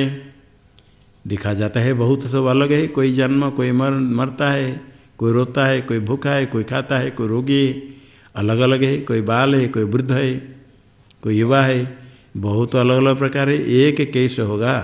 इसके लिए ये 6 अध्याय में एक ही आत्मा, इसको दिखाने के लिए अध्याय है। इसमें पिता पुत्र की आख्यायिका है। श्वेतकेतु है पुत्र और पिता उसको उपदेश करेंगे। ओम श्वेतकेतुर्हारुणेय आस तं हपितोवाच श्वेतकेतो वस ब्रह्मचर्यं नवै सम्यास्मात् कुलीनो अननूच्य ब्रह्म बंधुरिव भवतीति। श्वेतकेतुर्ह आरुणेय आस, आरुणेय अरुण का पुत्र अरुण का पुत्र आरुणेय, उसका पुत्र आरुणेय नाम है श्वेतकेतु था। तम पिता उवाच, आरुणि पिता है, पिता ने कहा हे श्वेतकेतु ब्रह्मचर्य मस, योग्य अपने कुल के योग्य आचार्य के पास जा करके ब्रह्मचर्य पालन करो, वेदाध्ययन करो। उपनयन पूर्वक वेदाध्ययन करना होता है। ब्रह्मचर्य बस ब्रह्मचर्य वास करो। नवे सम्य अस्मत् कुलीन अननूच्य ब्रह्मबंधुरी भवति। हमारे कुल में होने वाले पवित्र कुल में कुलीन होता हुआ अननुच्य अनुचान वेद अध्ययन नहीं करके, उच्चारण अनुचारण पूर्वक वेद अध्ययन करना होता है। वेद अध्ययन नहीं करके ब्रह्मबंधु जैसे होता है, स्वयं ब्राह्मण होकर के वेद अध्ययन नहीं करके कहता हमारे मामा बड़े विद्वान है, हमारे बंधु सब वेद पढ़ते हैं, अपने तो नहीं पढ़ता है, क्या हमारे बंधु ब्राह्मण है, हमारे बंधु बड़े विद्वान है, स्वयं मूर्ख है। ब्रह्म बंधु, ब्रह्म को ब्राह्मण को बंधु कहता है। ब्रह्म बंधु जैसे नहीं होता है, स्वयं वेद पढ़ना चाहिए, नहीं पढ़ कर ब्रह्म बंधु जैसे नहीं होना चाहिए। ब्रह्म बंधु कह करके निंदा करते हैं। ब्राह्मण को बंधु कहता है, स्वयं ब्राह्मण सदाचार्य नहीं है। और योग वास्तव में तो ज्ञानी, जो अपने को ज्ञानी नहीं हुआ ज्ञानी ख्यापन करता है, उसको ब्रह्म बंधु कहा, निंदा की गई। अभी पिता स्वयं योग्य है, आगे उपदेश करेंगे, तो भी स्वयं पुत्र को भेजते हैं गुरुकुल में। संभवतः पिता कहीं प्रवास में जाना होगा, इससे पुत्र को स्वयं वेद अध्यापन नहीं करके गुरुकुल में भेजा, अथवा गुरुकुल में रह करके अध्ययन करे, अनुशासन प्राप्त करे। सह 12 वर्षमुपेत्य 24 वर्षः सर्वान् वेदान् अधीत्य महामना अनुचानमानी स्तब्ध एयाय तं हपितोवाच। 12 वर्ष हो गया थे श्वेतकेतु को, गए आचार्य कुल में। 24 वर्ष, 24 वर्ष होने तक, 24 वर्ष जब हो गया, 12 वर्ष पूरा रहा गुरुकुल में रह कर सर्वान् वेदान् अधीत्य, सारे वेद को अध्ययन करे, 4 वेद। अरे वेद को पढ़ा तो अंगों का भी साथ होता है। चैत्र जाता है तो उसके अंगों को छोड़ कर जाता है क्या? चैत्र आगत, चैत्र आ गया, उसके हाथ पैर सिर साथ में है या कमरा में है? अंगी है तो साथ में अंग ही है। अंगी का ग्रहण हो गया तो अंग भी आ गए। तो वेद का पढ़ा मतलब वेद के अंगों का भी अध्ययन कर लिया, अंगों के साथ अध्ययन होता है। शिक्षा कल्प व्याकरण निरुक्त छंद ज्योतिष 6 अंग है। सारे वेद अंगों के साथ वेद को पढ़ कर के आया। जब पहले गया था 12 वर्ष में कुछ नहीं पढ़ा था, 12 वर्ष रह कर पढ़ कर जब आ गया तो महामना महत गंभीर मनुष्य, हमारे जैसे कौन है ये लोग? तो ऐसे हम तो 12 वर्ष गुरुकुल से पढ़ कर आए। पहले तो थोड़े चलने में नहीं था, अभी ऊपर दिखता है, बड़े होकर आए। 12 वर्ष में उम्र भी अधिक हो गया और विद्या प्राप्त करके अनुचान मानी, सब कुछ अनुवचन समर्थ है, पूरा पढ़ करके पढ़े, कोई कुछ पूछेगा तो सब बता सकते हैं, पूरा शास्त्र ज्ञान धर्म ज्ञान सब है, ऐसे मान करके स्तब्ध, प्रणत स्वभाव नहीं, स्तब्ध है कहते, दृष्ट को दृष्टि कह देते, स्तब्ध है अप्रणत स्वभाव, नम्र नहीं। विद्या ददाति विनयम, विद्या प्राप्त होने पर नम्रता होनी चाहिए। ये 12 वर्ष गुरुकुल में तो रहा, किंतु आया नम्रता नहीं। जो उम्र से बड़े हैं, विद्या प्राप्त होने पर उनका सम्मान करना चाहिए। आकर कि किसी को पूरा सम्मान नहीं है, और सम्मान करे तो उसमें भी भेद है। पहले कोई साष्टांग प्रणाम करता था, कुछ प्रवचन के रुपया इकट्ठे हो गया, जब आया तो और साष्टांग प्रणाम नहीं किया, क्योंकि अभी थोड़ा बड़े हो गया ना, रुपया पास में आ गया। गुरु के पास जब आया, जो रोज़ साष्टांग प्रणाम करता था, जब थोड़े कुछ 2-4 कमरा बना कर महंत बन गया, और बड़ा फिर थोड़ा कम, नहीं तो और थोड़ा कम। ऐसे ये कुछ अभिमान के कारण कोई पिता माता को चरण स्पर्श के प्रणाम करता है, पढ़ करके बड़ा थोड़ा हो गया, आगे संकोच शर्म लगता है चरण स्पर्श करने के लिए, क्योंकि बड़े ऑफिसर बन गया, बाबू बन गया। तो इस प्रकार ये आया, उसको देखते ही पिता ने सोचा यार ये तो विद्या प्राप्त करके जो होना चाहिए ये तो नहीं होना चाहिए, वो सदाचार नहीं, वो हमें कुल में जैसे शील स्वभाव होना चाहिए ऐसा नहीं, उसके अनुरूप स्वभाव है। अपने को स्तब्ध, अपने को बड़ा मानता है, प्रणत नहीं, महामाना मानता है, ये तो ठीक नहीं। इसलिए पिता आचार्य गुरुओं का कर्तव्य होता है अहंकार खंड नष्ट करके सदाचार में लाना, सदाचारी होना। सदाचारी बनाने के लिए पिता माता चाहते हैं, गुरु भी आचार्य चाहते, प्रति क्षण में सदाचारी बने। कभी कुछ यदि दोष रहता है कहते बार बार करने के लिए, ऐसे कुछ नहीं, आरती में रोज़ आ जाने से कुछ आचार्य को लाभ हो जाएगा, नहीं आने पर आचार्य का बिगड़ जाएगा। रोज़ आए, आरती में उपस्थित हो, पाठ करे, उसका ही कल्याण होगा। जो नहीं करके रह जाते हैं तो आदत बिगड़ जाती है, बाद में बड़ा वही अच्छा लगता है सोते रहना। कोई कहते कि उस समय हमारा भजन करना है, साधन करने का है। साधन करने के लिए कोई निषेध नहीं करता है, किंतु जो जहाँ रहते वहाँ के नियम को ठीक पालन करे, साधन का समय अन्य समय रखे, उसी समय ही हमको साधन करने का ऐसा नहीं रखे। साधन सब करते हैं, और जब सामूहिक कुछ कार्य उस समय ही साधन करना है। कोई जब घंटे लगे कुछ करने के लिए, उस समय दरवाजा बंद करके ध्यान में बैठ जाएगा, जप करेंगे, माला लेकर के, हमारा जप करने का समय, ऐसा नहीं। तो सद्धर्म में अब आचार्य है, स्वयं आचरते यस्तु तम आचार्य प्रचक्षते, आचिनोति च शास्त्रार्थम आचार्य स्थापयत्यपि स्वयं आचरते यस्मात् तम आचार्य प्रचक्षते। शास्त्रार्थ को निश्चय करता है और शिष्यों को आचार्य में स्थापना कराता है, और स्वयं भी आचरण करता है, इसलिए आचार्य कहते हैं। सदाचारी स्वयं हो, शिष्यों को उसी में चलाए। ये सब धर्म अवचरण करने के लिए पिता ने पूछा, श्वेत के तो यन्नु सम्येद महामना अनुचानमानि स्तब्धो यसी उतत्तम आदेशम अप्राक्ष्य ये न आश्रुतम श्रुतम भवत्यमतम मतम अभिज्ञातम विज्ञातमिति कथनु भगवस आदेश भवतीति। श्वेत के तो यन्नु सम्य इधम महामना, सम्य तुम ये बड़े अपने को बड़े मानते गंभीर होकर के, अनुचान मानी जैसे सब ग्रंथ का ज्ञान हो गया, अपने समान कोई दूसरे की गिनती नहीं करते, स्तब्ध, किसके सामने नम्र नहीं हो करके इसे ऊपर ऊपर देखते हो, उड़ते हो।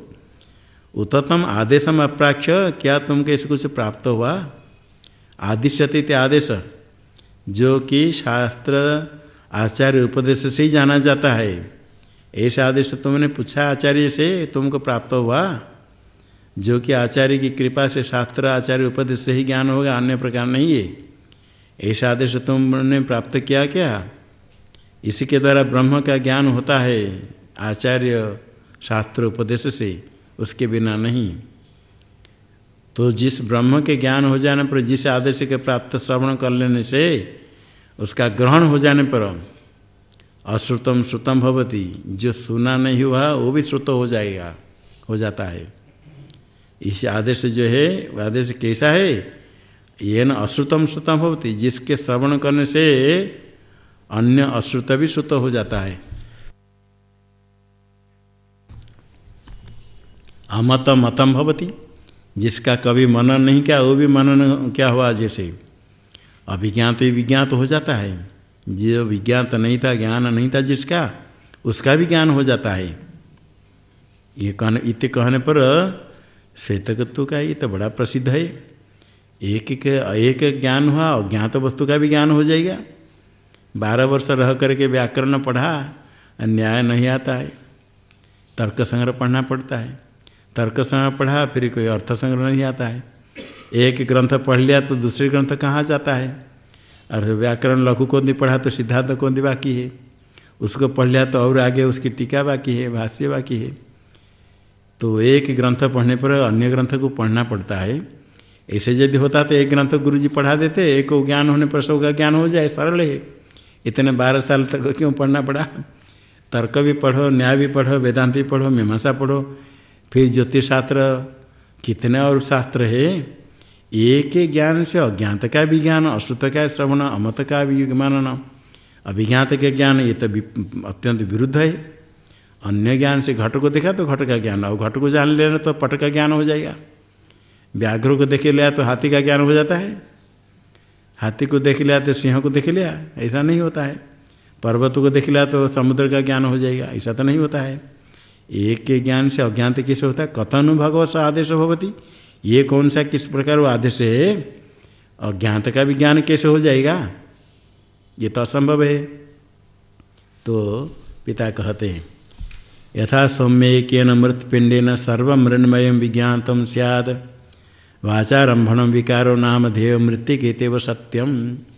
यथा सौम्य एकेन मृतपिंडेन, एक मिट्टी के पिंड मृतपिंडेन ज्ञातेन, एक मृतपिंड को जो जान लिया उसी मिट्टी से बना गया जितने हैं सर्व मृण्मयम विज्ञातम स्याद। पहले देखा मिट्टी के पिंड देखा, कुलाल उसमें घट शराब आदि बहुत बना दिया, चकोड़ा कलश, तो सबको समझ लिया ये मिट्टी पिंड, जो मिट्टी बहुत थी ये वो मिट्टी का ही सब बन गया। मिट्टी को जान लिया तो सारे कार्य को जान लिया, सब मिट्टी ही है। सर्वम मृण्मय विज्ञात, तो सबको जान लिया ये मिट्टी है, किंतु उसका नाम अलग अलग है। किसको घट कहते, किसको शराब कहते, किसको मल्लिका मट्टी का क्या क्या नाम सब है, अलग अलग है। तो नाम तो सब अलग अलग है, कार्य कोई छोटा कोई बड़ा, कोई कितने प्रकार है।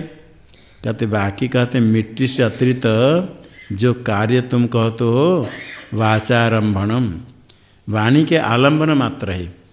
शब्द प्रयोग होता है, घट शराब आदि अलग अलग शब्द प्रयोग करते हैं, और शब्द का आलंबन मात्र है। विकार जो कार्य मिट्टी से भिन्न नहीं है, उपादान कारण मिट्टी है। मिट्टी के बिना घट रहेगा, जिस मिट्टी से घट आरंभ हुआ वो मिट्टी के बिना घट नहीं रहेगा। जब तक घटे है तब तो मिट्टी में ही है। घट के बिना मिट्टी रह सकती है। कार्य से भिन्न होता है कारण, कार्य नष्ट होने पर भी कारण रहेगा, किंतु कार्य कारण से भिन्न नहीं है। घट कार्य मिट्टी से भिन्न नहीं है। कारण भी लेना, उपादान कारण, निमित्त कारण से तो भिन्न है। कुलाल घट बनाता है, दंड चक्र कुलाल ये सब निमित्त कारण। घट बनाने वाले कुलाल मर जाएगा तो घट रहेगा या टूट जाएगा। दंड चक्र जल गए तो आपके कमरा में घट है, जिस दंड चक्र से कुलाल घट बनाया था वो कुलाल भी मर गया, दंड भी चक्र भी जल गए, तो कमरा में घट फट जाता है। निमित्त कारण के बिना कार्य रह जाता है, किंतु उपादान कारण के बिना कार्य नहीं रहेगा। जिस मिट्टी से घट बना, अन्य मिट्टी कुछ भी हो जाए, जिस मिट्टी से घट बना उसी मिट्टी के बिना घट नहीं रहेगा। इससे क्या सिद्ध हुआ, घट अपने उपादान कारण मिट्टी से भिन्न नहीं है। भिन्न होता तो उसके बिना रहता। घट को तोड़ देंगे तो पट जल जाता है, पट को जलाएंगे तो घट रहेगा, क्योंकि भिन्न है। भिन्न होने के कारण एक नष्ट होने पर अन्य रहता है, नष्ट नहीं होता है। इस प्रकार यदि घट मिट्टी से भिन्न होता, मिट्टी के बिना रहता। मिट्टी के बिना नहीं रहने से मिट्टी से भिन्न नहीं है घट, किंतु मिट्टी घट के बिना रहती है। घट नहीं तो मिट्टी रह सकती है? घट के बिना मिट्टी रहती है। सारे मिट्टी घट नहीं है, घट से अतिरिक्त मिट्टी बहुत है। घट के बिना मिट्टी रहती, घट उत्पत्ति के पहले मिट्टी थी, घट नष्ट होने के बाद मिट्टी है। घट के बिना मिट्टी रहती है, इसलिए क्या सिद्ध हुआ? घट के बिना मिट्टी रह जाने से मिट्टी घट से भिन्न है। हाँ, मिट्टी कारण घट से कार्य से भिन्न है। कारण कार्य से भिन्न है, किंतु कार्य कारण से भिन्न नहीं है। ये चमत्कार है। घट मिट्टी से भिन्न नहीं, मिट्टी घट से भिन्न है।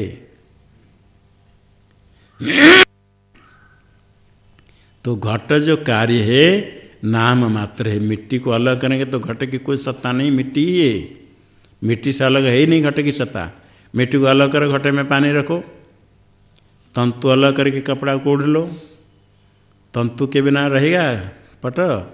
मफलर बनाते हैं, जो ऊल से मफलर बना, ऊल को निकाल दो, मफलर बांधो शरीर में, उसके बिना नहीं रह सकता है। कार्य केवल नाम मात्र, विकार नाम ध्येयम, भाग रूप नाम शुद्धेठ प्रत्यय होता है। नाम ध्येय मतलब नाम मात्र, शब्द मात्र केवल है विकार कार्य। ये घट है, ये शराब है, शब्द प्रयोग होता है। और जो भी कार्य कुछ भी बन जाए, मृत्तिका इत्येव सत्य, मिट्टी ही सत्य है। वाणी का आलंबन है, कार्य कुछ है ही नहीं वस्तु, परमार्थ तो मिट्टी ही सत्य है। मृत्तिका इत्येव सत्य, इस प्रकार कारण ही सत्य है, कार्य मिथ्या है। अलग दिखता है, नाम रूप अलग होने पर भी वास्तव मिट्टी से भिन्न नहीं है। जिसकी सत्ता मिट्टी से भिन्न सिद्ध नहीं होती, किंतु अलग घट शराबादी दिखता है, उसको कहते मिथ्या। अलग सत्ता नहीं होने पर यद असत भासमानम तन मिथ्या स्वप्न गजाधिपत। विद्यमान नहीं होने पर भी दिखता है तो उसको कहते मिथ्या।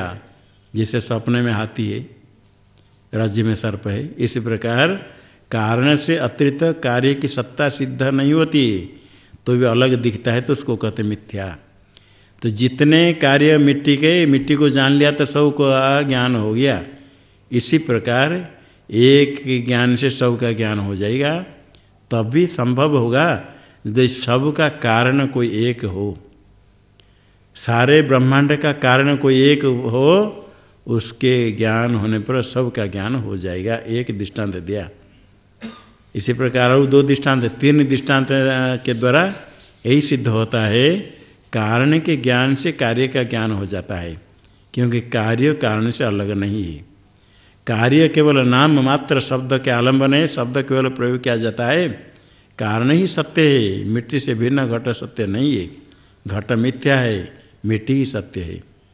मिट्टी को जो सत्य कहते, घट की अपेक्षा मिट्टी को जो विचार करेंगे वो भी अपने कारण से भिन्न नहीं है, ये अलग विचार आएगा। पहले घट में समझ ले, मिट्टी कारण है, घट कार्य है। कारण मिट्टी से भिन्न, कार्य नहीं, सत्य नहीं। और मिट्टी को जान लिया तो मिट्टी से बने गए जितने बर्तन सबका ज्ञान हो जाता है।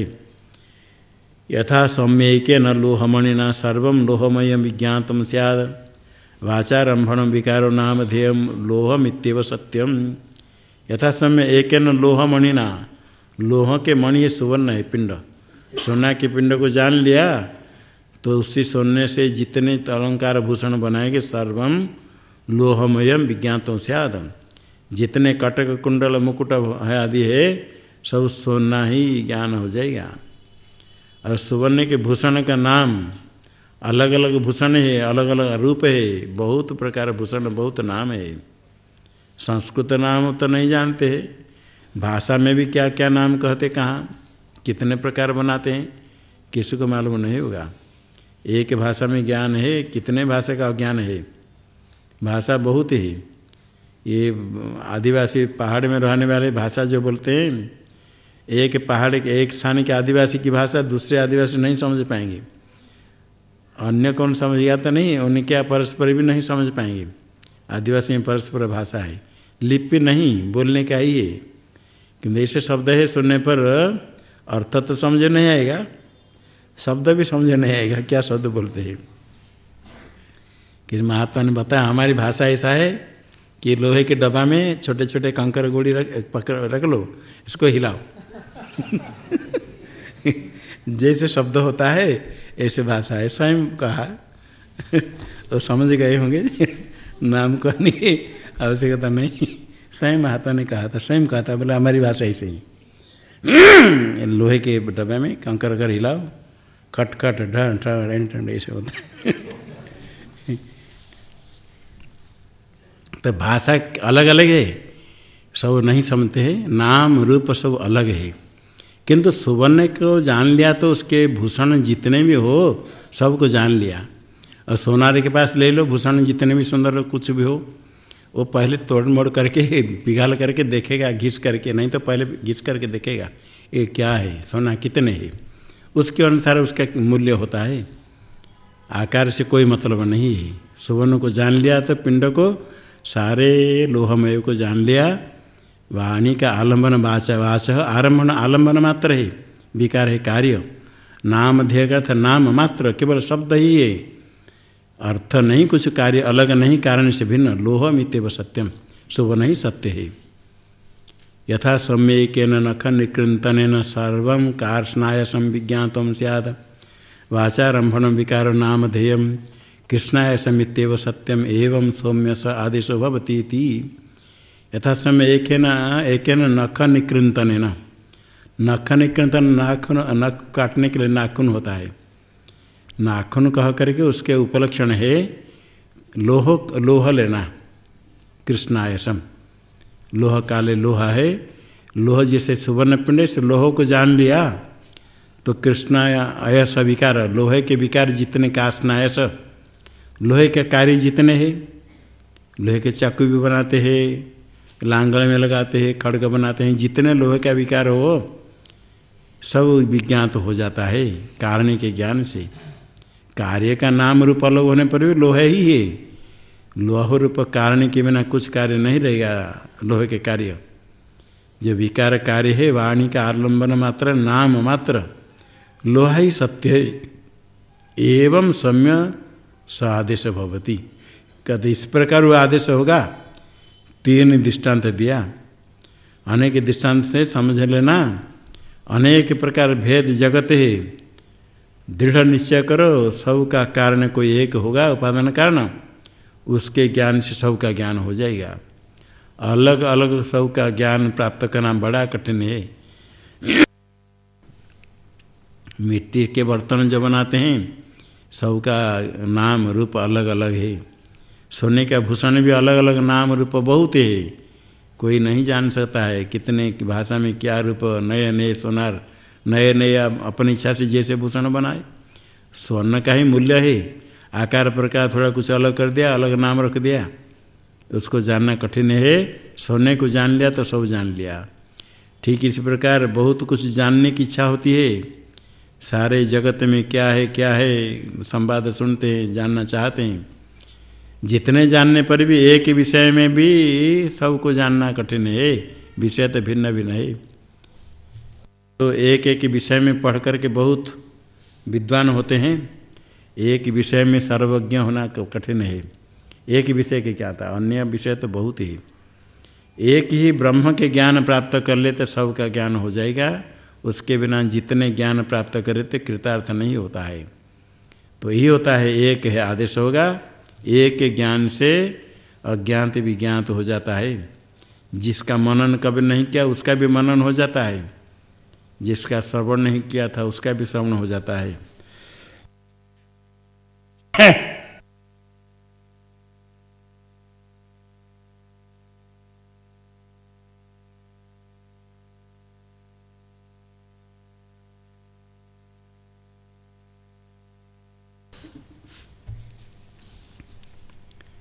श्वेतकेतु के स्वभाव को, आचरण को देखकर पिता ने कहा क्या तुमने इसे आदेश सुना, श्रवण क्या प्राप्त किया है आचार्य से? जैसे एक ज्ञान से सब ज्ञान हो जाएगा। पहले तो श्वेतकेतु ने कहा ये कैसे हो सकता है, विरुद्ध है, एक ही ज्ञान से सबका ज्ञान कैसे होगा? तो दृष्टांत 3 दृष्टांत देकर बता दिया। मिट्टी के ज्ञान होने से घट सर्वादि का ज्ञान हो जाता है, सोने के ज्ञान होने से कुंडल कटक भूषण आदि का ज्ञान हो जाता है। इसी प्रकार एक ही ज्ञान से सबका ज्ञान हो जाएगा। नवे नूनम भगवंतस्त एतदवेदिशुर यद्येतदवेदिष्यन् कथम मे नावक्ष्यनिति भगवान स्तेव में तद्ब्रवीत्वेति तथा सुम्येति होवाच। श्वेतकेतु ने कहा न भी नूनम भगवंत, हे भगवंत, नहीं हे भगवंत ते तद न विदो, वो नहीं जानते हो, ये जरूरी इसको नहीं जानते होंगे। यदि ये तद अवेदिशन, यदि ऐसा जानते होते कथम में नावक्ष्यन, मुझे क्यों नहीं उपदेश करते? मैं तो अपनी सेवा आदि निपुण सब कुछ करके विद्या प्राप्त करने के लिए रहा, अवश्य मुझे कहते, नहीं कहा तो उसका लगता है वो नहीं जानते होंगे। भगवान तो एवं में तद ब्रवीतो, आप ही मुझे कहिए इति। पिता ने कहा तथा सम्यति, कहते ठीक है हम बताते हैं। तो गुरु नहीं जानते होंगे जो कहा गया, ये इसे नहीं कहना चाहिए, अवाच्यम। गुरु नहीं जानते, नहीं जाने तो भी नहीं कहना चाहिए, और नहीं जानते करके कैसे तुमको मालूम हुआ? निकृष्ट उनकी नीचा करना। छत्रम शीलम यश, छात्र का अर्थ है छत्रम गुरुदोष आवरणम। छत्र है गुरुदोष को ढकना, जिसका स्वभाव है, छात्र शब्द बनता है छत्रादिभोण। छत्रम शीलम यस्य, छत्र गुरुदोष आवरणम, जिसका स्वभाव है उसको कहते छात्र। गुरु के दोष हो तो भी ढकना है, और नहीं जान करके गुरु को नहीं आता था, नहीं आता होगा, ये जो निकृष्ट इसे कहना है, नहीं कहना चाहिए। फिर भी उसके मन में भय था, कहीं पिता कहीं जाओ गुरुकुल में फिर जाओ, अभी आदेश प्राप्त नहीं किया तो फिर जाओ, डर के गुरुकुल में भेजेंगे, इसे भय से कहा, शायद उनको मालूम नहीं होता होगा, आप बताइए, नहीं तो फिर कहीं कह दे कि जाओ फिर और 12 वर्ष रहो। जैसे इंद्र विरोचना, इंद्र प्रजापति के पास गए, 32 वर्ष गया तो वापस गए, फिर आकर फिर और 32 वर्ष रहो, 32 वर्ष। इसी प्रकार भय करके कह दिया इसी प्रकार। तो पिता ने समझा, चलो पिता ज्ञानी थे, पिता फिर उसको उपदेश प्रारंभ करते हैं। सदैव सम्य इदम अग्रासीदेकमेवा द्वितीयम तद्धैकाहुरसदेव इदम अग्रासीदेकमेवा द्वितीयम तस्मादसत सज्जायत। सद एव समय इदम अग्रे आसीत एकम एवा द्वितीयम। इदम इदम कह करके इदम तेन गृहमान, जो कुछ दिखता है सारा प्रपंच सारा जगत, सद एव अग्रे आसीत। अग्रे का तो सृष्टि के पहले, सृष्टि के पहले सद ही था, सद एव आसीत, सत ही था। एव कार्य से सत से भिन्न कुछ भी नहीं था, सद एव आसीत। इदम अग्रे, इदम जो तुम देखते हो जगत, सारा जगत दिखता है, उसके सृष्टि के पहले केवल सत ही था, उत्पत्ति के पहले सत ही था। इदम अग्रे आसीत, सत एव कह देने से अर्थ सिद्ध हो जाता, उससे भिन्न कुछ नहीं है।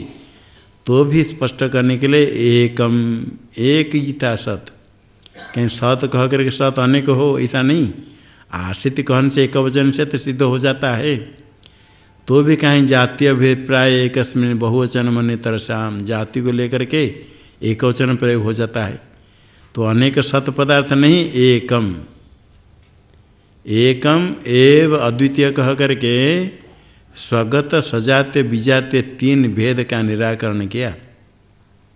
स्वगत भेद नहीं, सजातीय भेद नहीं, विजातीय भेद नहीं, अद्वितीय, द्वितीय है नहीं। उससे द्वितीय होगा तो विजातीय भी कोई द्वितीय हो सकता है। तो एकम एव अद्वितीयम कह करके स्वगत सजातीय विजातीय 3 भेदों का निराकरण किया। वृक्षस्य स्वगतो भेद पत्र पुष्प फलादि भी, वृक्षांतरात् सजातीयो विजातीय शिलादितः। वृक्ष का स्वगत भेद होता है पत्र पुष्प फलादि से, स्वगत स्व अवय में भेद है, पत्र पुष्प फल से भेद, वृक्ष में स्वगत भेद है।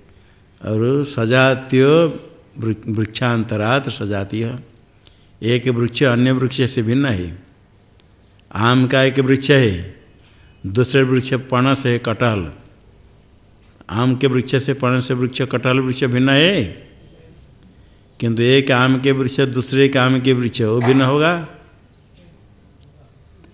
एक आम दशहरी का, दूसरा आम भी दशहरी का है, वो भिन्न है या नहीं?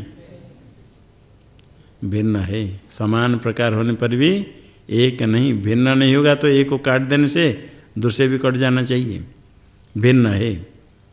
ये जो भेद हुआ वो सजातीय भेद, वृक्षांतरात सजातीय, अन्य वृक्ष से एक वृक्ष में भेद है, ये सजातीय भेद है।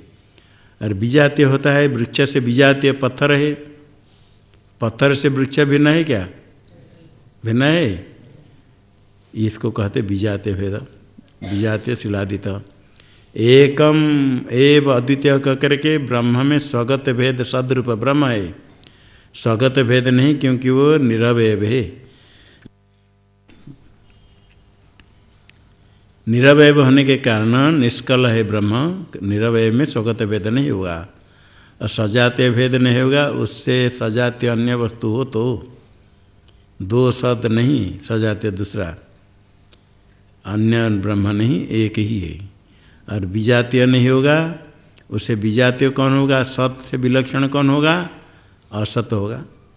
असत पहले बंध्यापुत्र सस्यविषाण, जिसकी सत्ता ही नहीं है, उसका भेद कहाँ से प्रसिद्ध होगा? भेद होने के लिए वस्तु होना चाहिए, वस्तु का ज्ञान हो तो भेद ज्ञान होगा। भेद ज्ञान होने के लिए भेद को कहते अन्योन्याभाव, अन्योन्याभाव के ज्ञान के लिए प्रतियोगी ज्ञान चाहिए, किससे भिन्न है, पहले प्रतियोगी ज्ञान चाहिए। प्रतियोगी ज्ञानाधीन ज्ञान विषयत्म अभाव का लक्षण करते तार्किक लोग। प्रतियोगी ज्ञान होने पर ही अभाव ज्ञान होगा। असत वस्तु को नहीं जान करके असत से भिन्न ऐसा नहीं कर सकते, इसलिए असत का भेद भी सिद्ध नहीं होगा, क्योंकि असत पहले प्रतियोगी है ही नहीं, जो तुच्छ है वो क्या प्रतियोगी बनेगा। इसलिए भेद विजातीय भेद भी नहीं, ऐसे एक अद्वितीय ब्रह्म ही पहले था।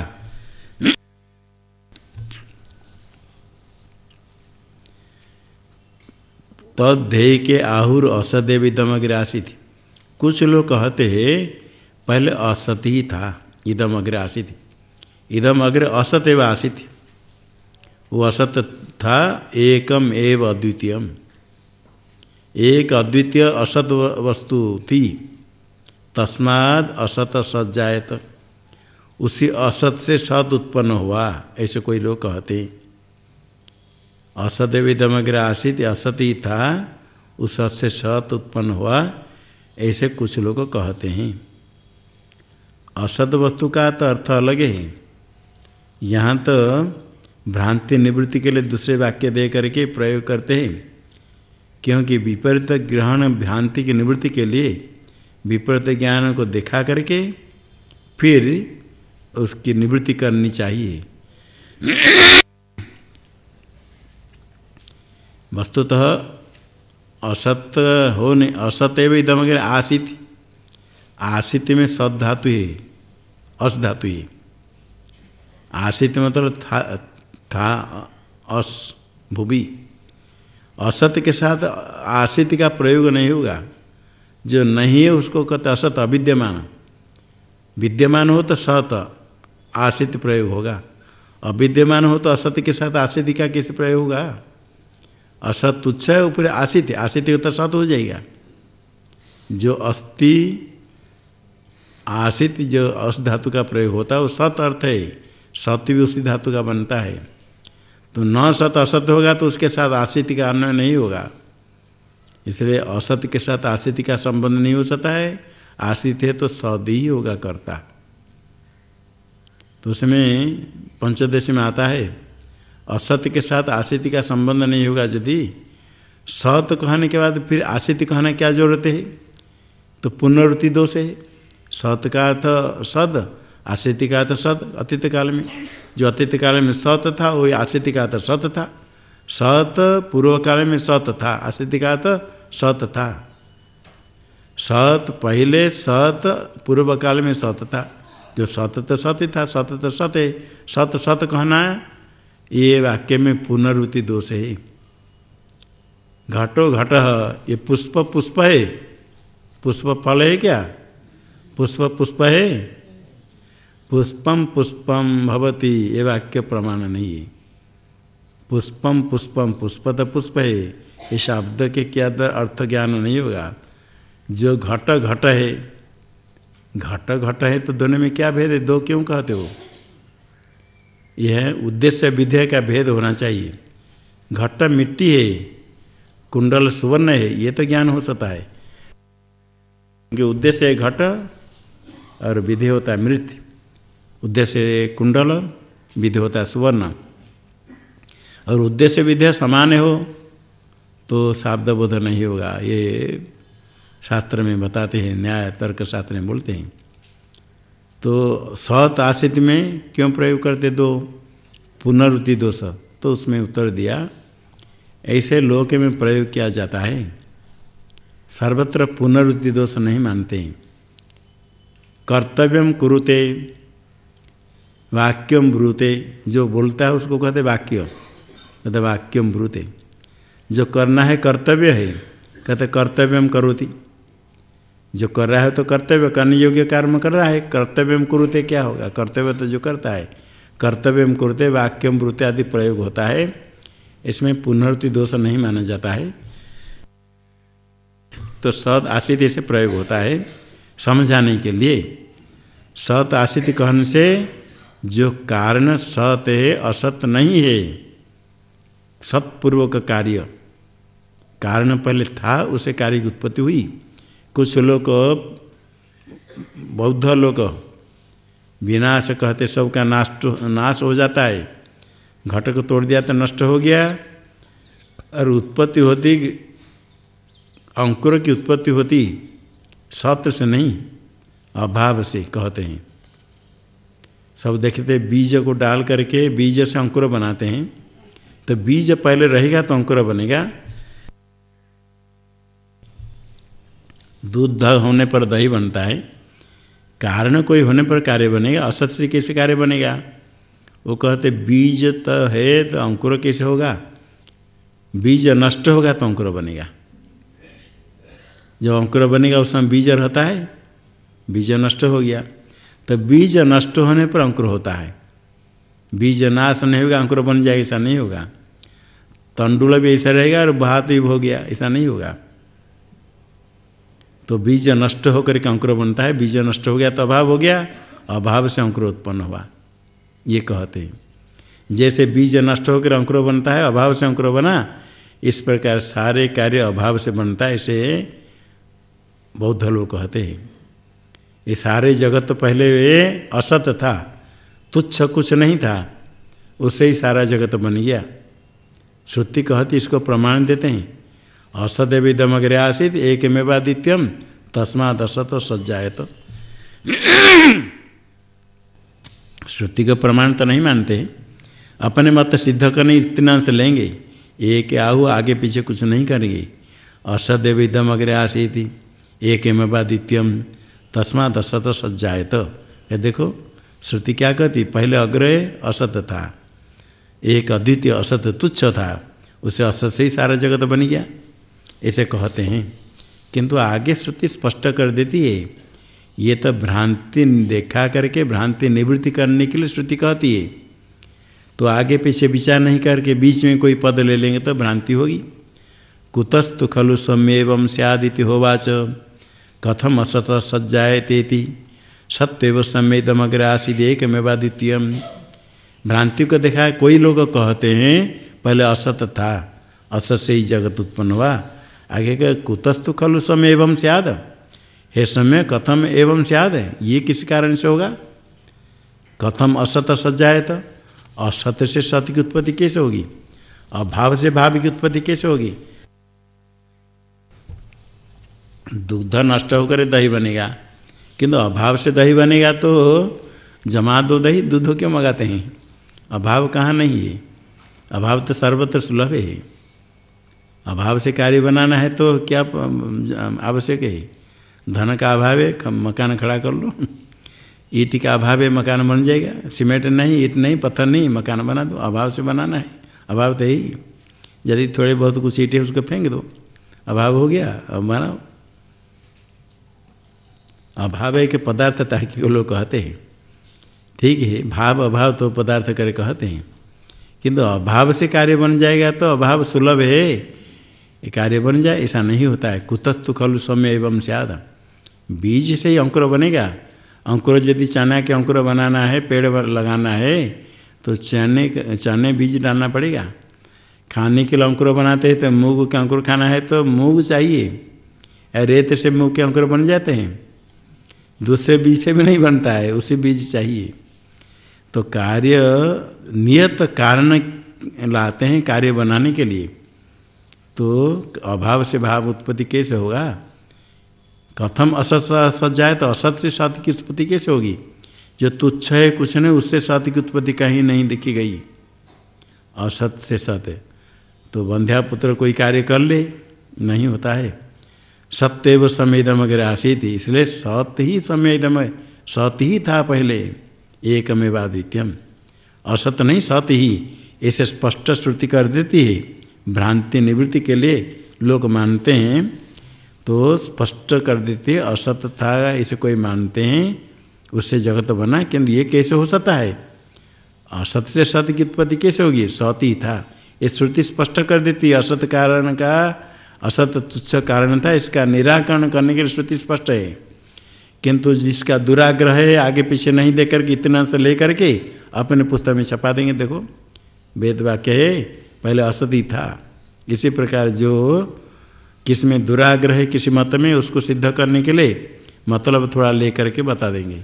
और सब लोग सब शास्त्र नहीं पढ़ पाते हैं, देखेंगे इतना से देख दिया, उसको लेकर कहेंगे। ऐसे कहने वाले तो क्या, न सुराम पीबेत, और न को छोड़ करके क्या कहेंगे, सुराम पीबेत। देखो शास्त्र में कहा गया मद्यपान करे, ऐसे ही करने वाले करते हैं।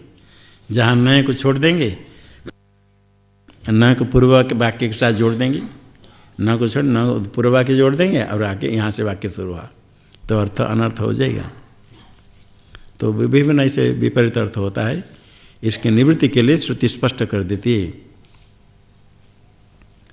अभी निष्कलम निष्क्रियम शांतम निरवध्यम निरंजन श्रुति कहते निष्कल निरवय है, निरवय ब्रह्म है, सत है, उससे कार्य कैसे बनेगा? सावय वस्तु से कार्य बनता है, निरवय वस्तु से कार्य कैसे बनेगा? तो ऐसे रज्जु से सर्प दिखता है, तो सर्प है रज्जु उसका उपादान कारण, तो ये तो ठीक है। किंतु मिट्टी से घट बना, मिट्टी भी सावयव है, ये तो ठीक है। किंतु एक अद्वितीय ब्रह्म निरवयव है, कोई गुण नहीं, कोई रूप नहीं, कोई स्पर्श नहीं, उसे कैसे बन सकता है? तो उसके लिए बताने के लिए वस्तु तो पदार्थ निरवय से नहीं बन सकता है, ये ठीक है। वास्तव पदार्थ नहीं बनेगा निरवय से, निरवय किस वस्तु का आरंभ का नहीं होगा।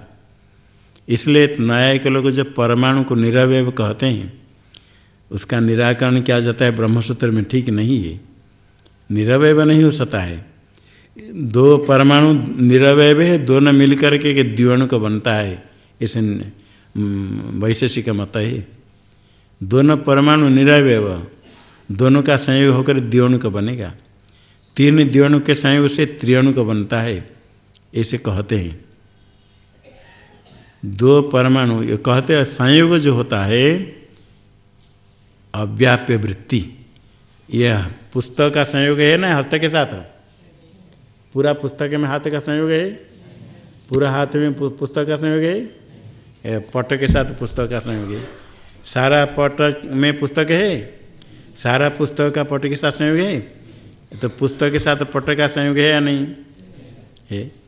तो एक देश में संयोग होने पर भी पुस्तक का संयोग हुआ, एक देश में संयोग है तो यहाँ पट का संयोग नहीं, हाथ का संयोग यहाँ है तो यहाँ नहीं, ऊपर है तो नीचे नहीं।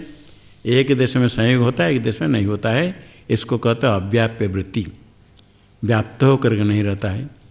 अव्याप्य वृत्ति यस्य, जिसकी वृत्ति वर्तनम व्याप्त होकर के नहीं। यदि दो परमाणु निरवयवे दोनों का संयोग होगा तो मतलब क्या होगा, द्विअणु को बड़ा बनेगा।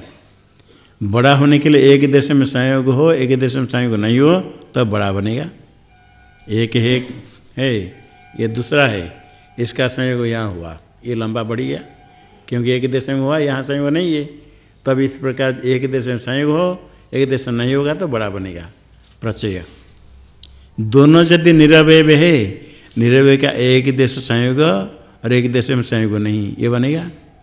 निरवय का कितने अवयव होते हैं, तो उसका एक अवयव में संयोग होगा, अन्य अवयव में संयोग नहीं होगा, ये कैसे बनेगा। दो निरवय मिलेगा ये तो एक ही परमाणु जैसे था ऐसे हो जाएगा, बढ़ेगा नहीं। ये एक देश में संयोग हुआ, एक देश में नहीं हुआ, ये निरवय में कैसे बनेगा।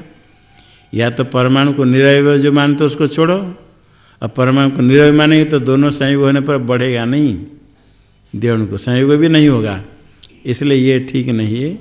निरवय है तो वास्तव कार्य का आरंभ का निरवय नहीं होता है। किंतु निरवय वस्तु में कल्पना करने के लिए क्या आपत्ति है। आकाश में नील रूप दिखता है नहीं, तो आकाश निरवय है मानते तार्किक लोग। कल्पना करने के लिए जल होने के लिए कितने सामग्री चाहिए। अब मरुभूमि में जल दिखता है, क्या सामग्री चाहिए, भ्रांति से दिखता है, सूर्य किरण होने और भ्रांति से जल दिखता है। वो कल्पित जल के लिए जल के परमाणु द्विअणु को त्रिअणु को अवयव आवश्यक है। कल्पित मरुभूमि में जल दिखता है, उसके लिए जल के अवयव चाहिए नहीं, बादल आदि कुछ नहीं चाहिए। इसी प्रकार ये कल्पित वस्तु होने के कारण सारा जगत अधिष्ठान ब्रह्म सत्य है, बाकी सब कल्पित मिथ्या है। इसलिए ब्रह्म से जगत की उत्पत्ति हो सकती है कल्पित होने के कारण, वास्तव उत्पत्ति नहीं है। तो वास्तव उत्पत्ति कार्य श्रुति में जो सृष्टि कही, इसमें कहेंगे सृष्टि में तात्पर्य नहीं है। आकाश आदि की सृष्टि अब कहेंगे किस प्रकार सृष्टि हुई। श्रुति में तो सृष्टि कही जाती है, किंतु सृष्टि में श्रुति का तात्पर्य नहीं है, वास्तव सृष्टि नहीं हुई है।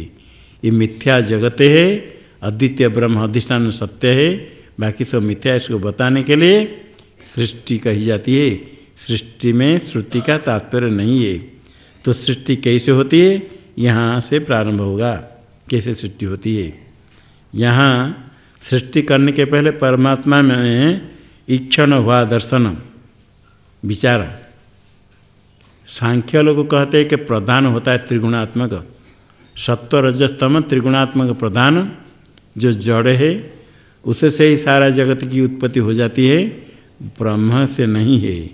तो ब्रह्म सूत्र में आया इच्छतेर ना शब्दम, इच्छन कर कहना श्रुति में कही गई, इच्छन करके सृष्टि हुई। इच्छन करने वाले चेतन ही इच्छन संकल्प करेगा, विचार करेगा, ज्ञान इच्छा दर्शन है। जड़ चेतन, जड़ में प्रधान में इच्छन नहीं हो सकता है, इसलिए अशब्दम प्रधानम, जो शब्द प्रतिपाद्य नहीं है, तर्क के द्वारा निश्चय करते, अनुमान के द्वारा एक प्रधान कल्पना करते हैं, वह जगत कारण नहीं हो सकता है, क्योंकि सृष्टि इच्छन पूर्वक श्रुति में कही गई।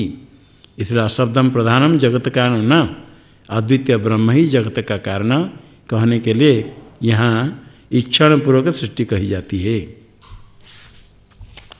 ओम शन्नो मित्रः शं वरुणः शन्नो भवत्वरियमा शन्न इंद्रो बृहस्पतिः शन्नो विष्णुरुक्रमः नमो ब्रह्मणे नमस्ते वायो त्वमेव प्रत्यक्षं ब्रह्मासि त्वामेव प्रत्यक्षं ब्रह्मावादिशं ऋतमवादिशं सत्यमवादिशं तन्मामावित् तद्वक्तारमावित् आविन्माम् आविद्वक्तारम्। ओम शांति शांति शांति।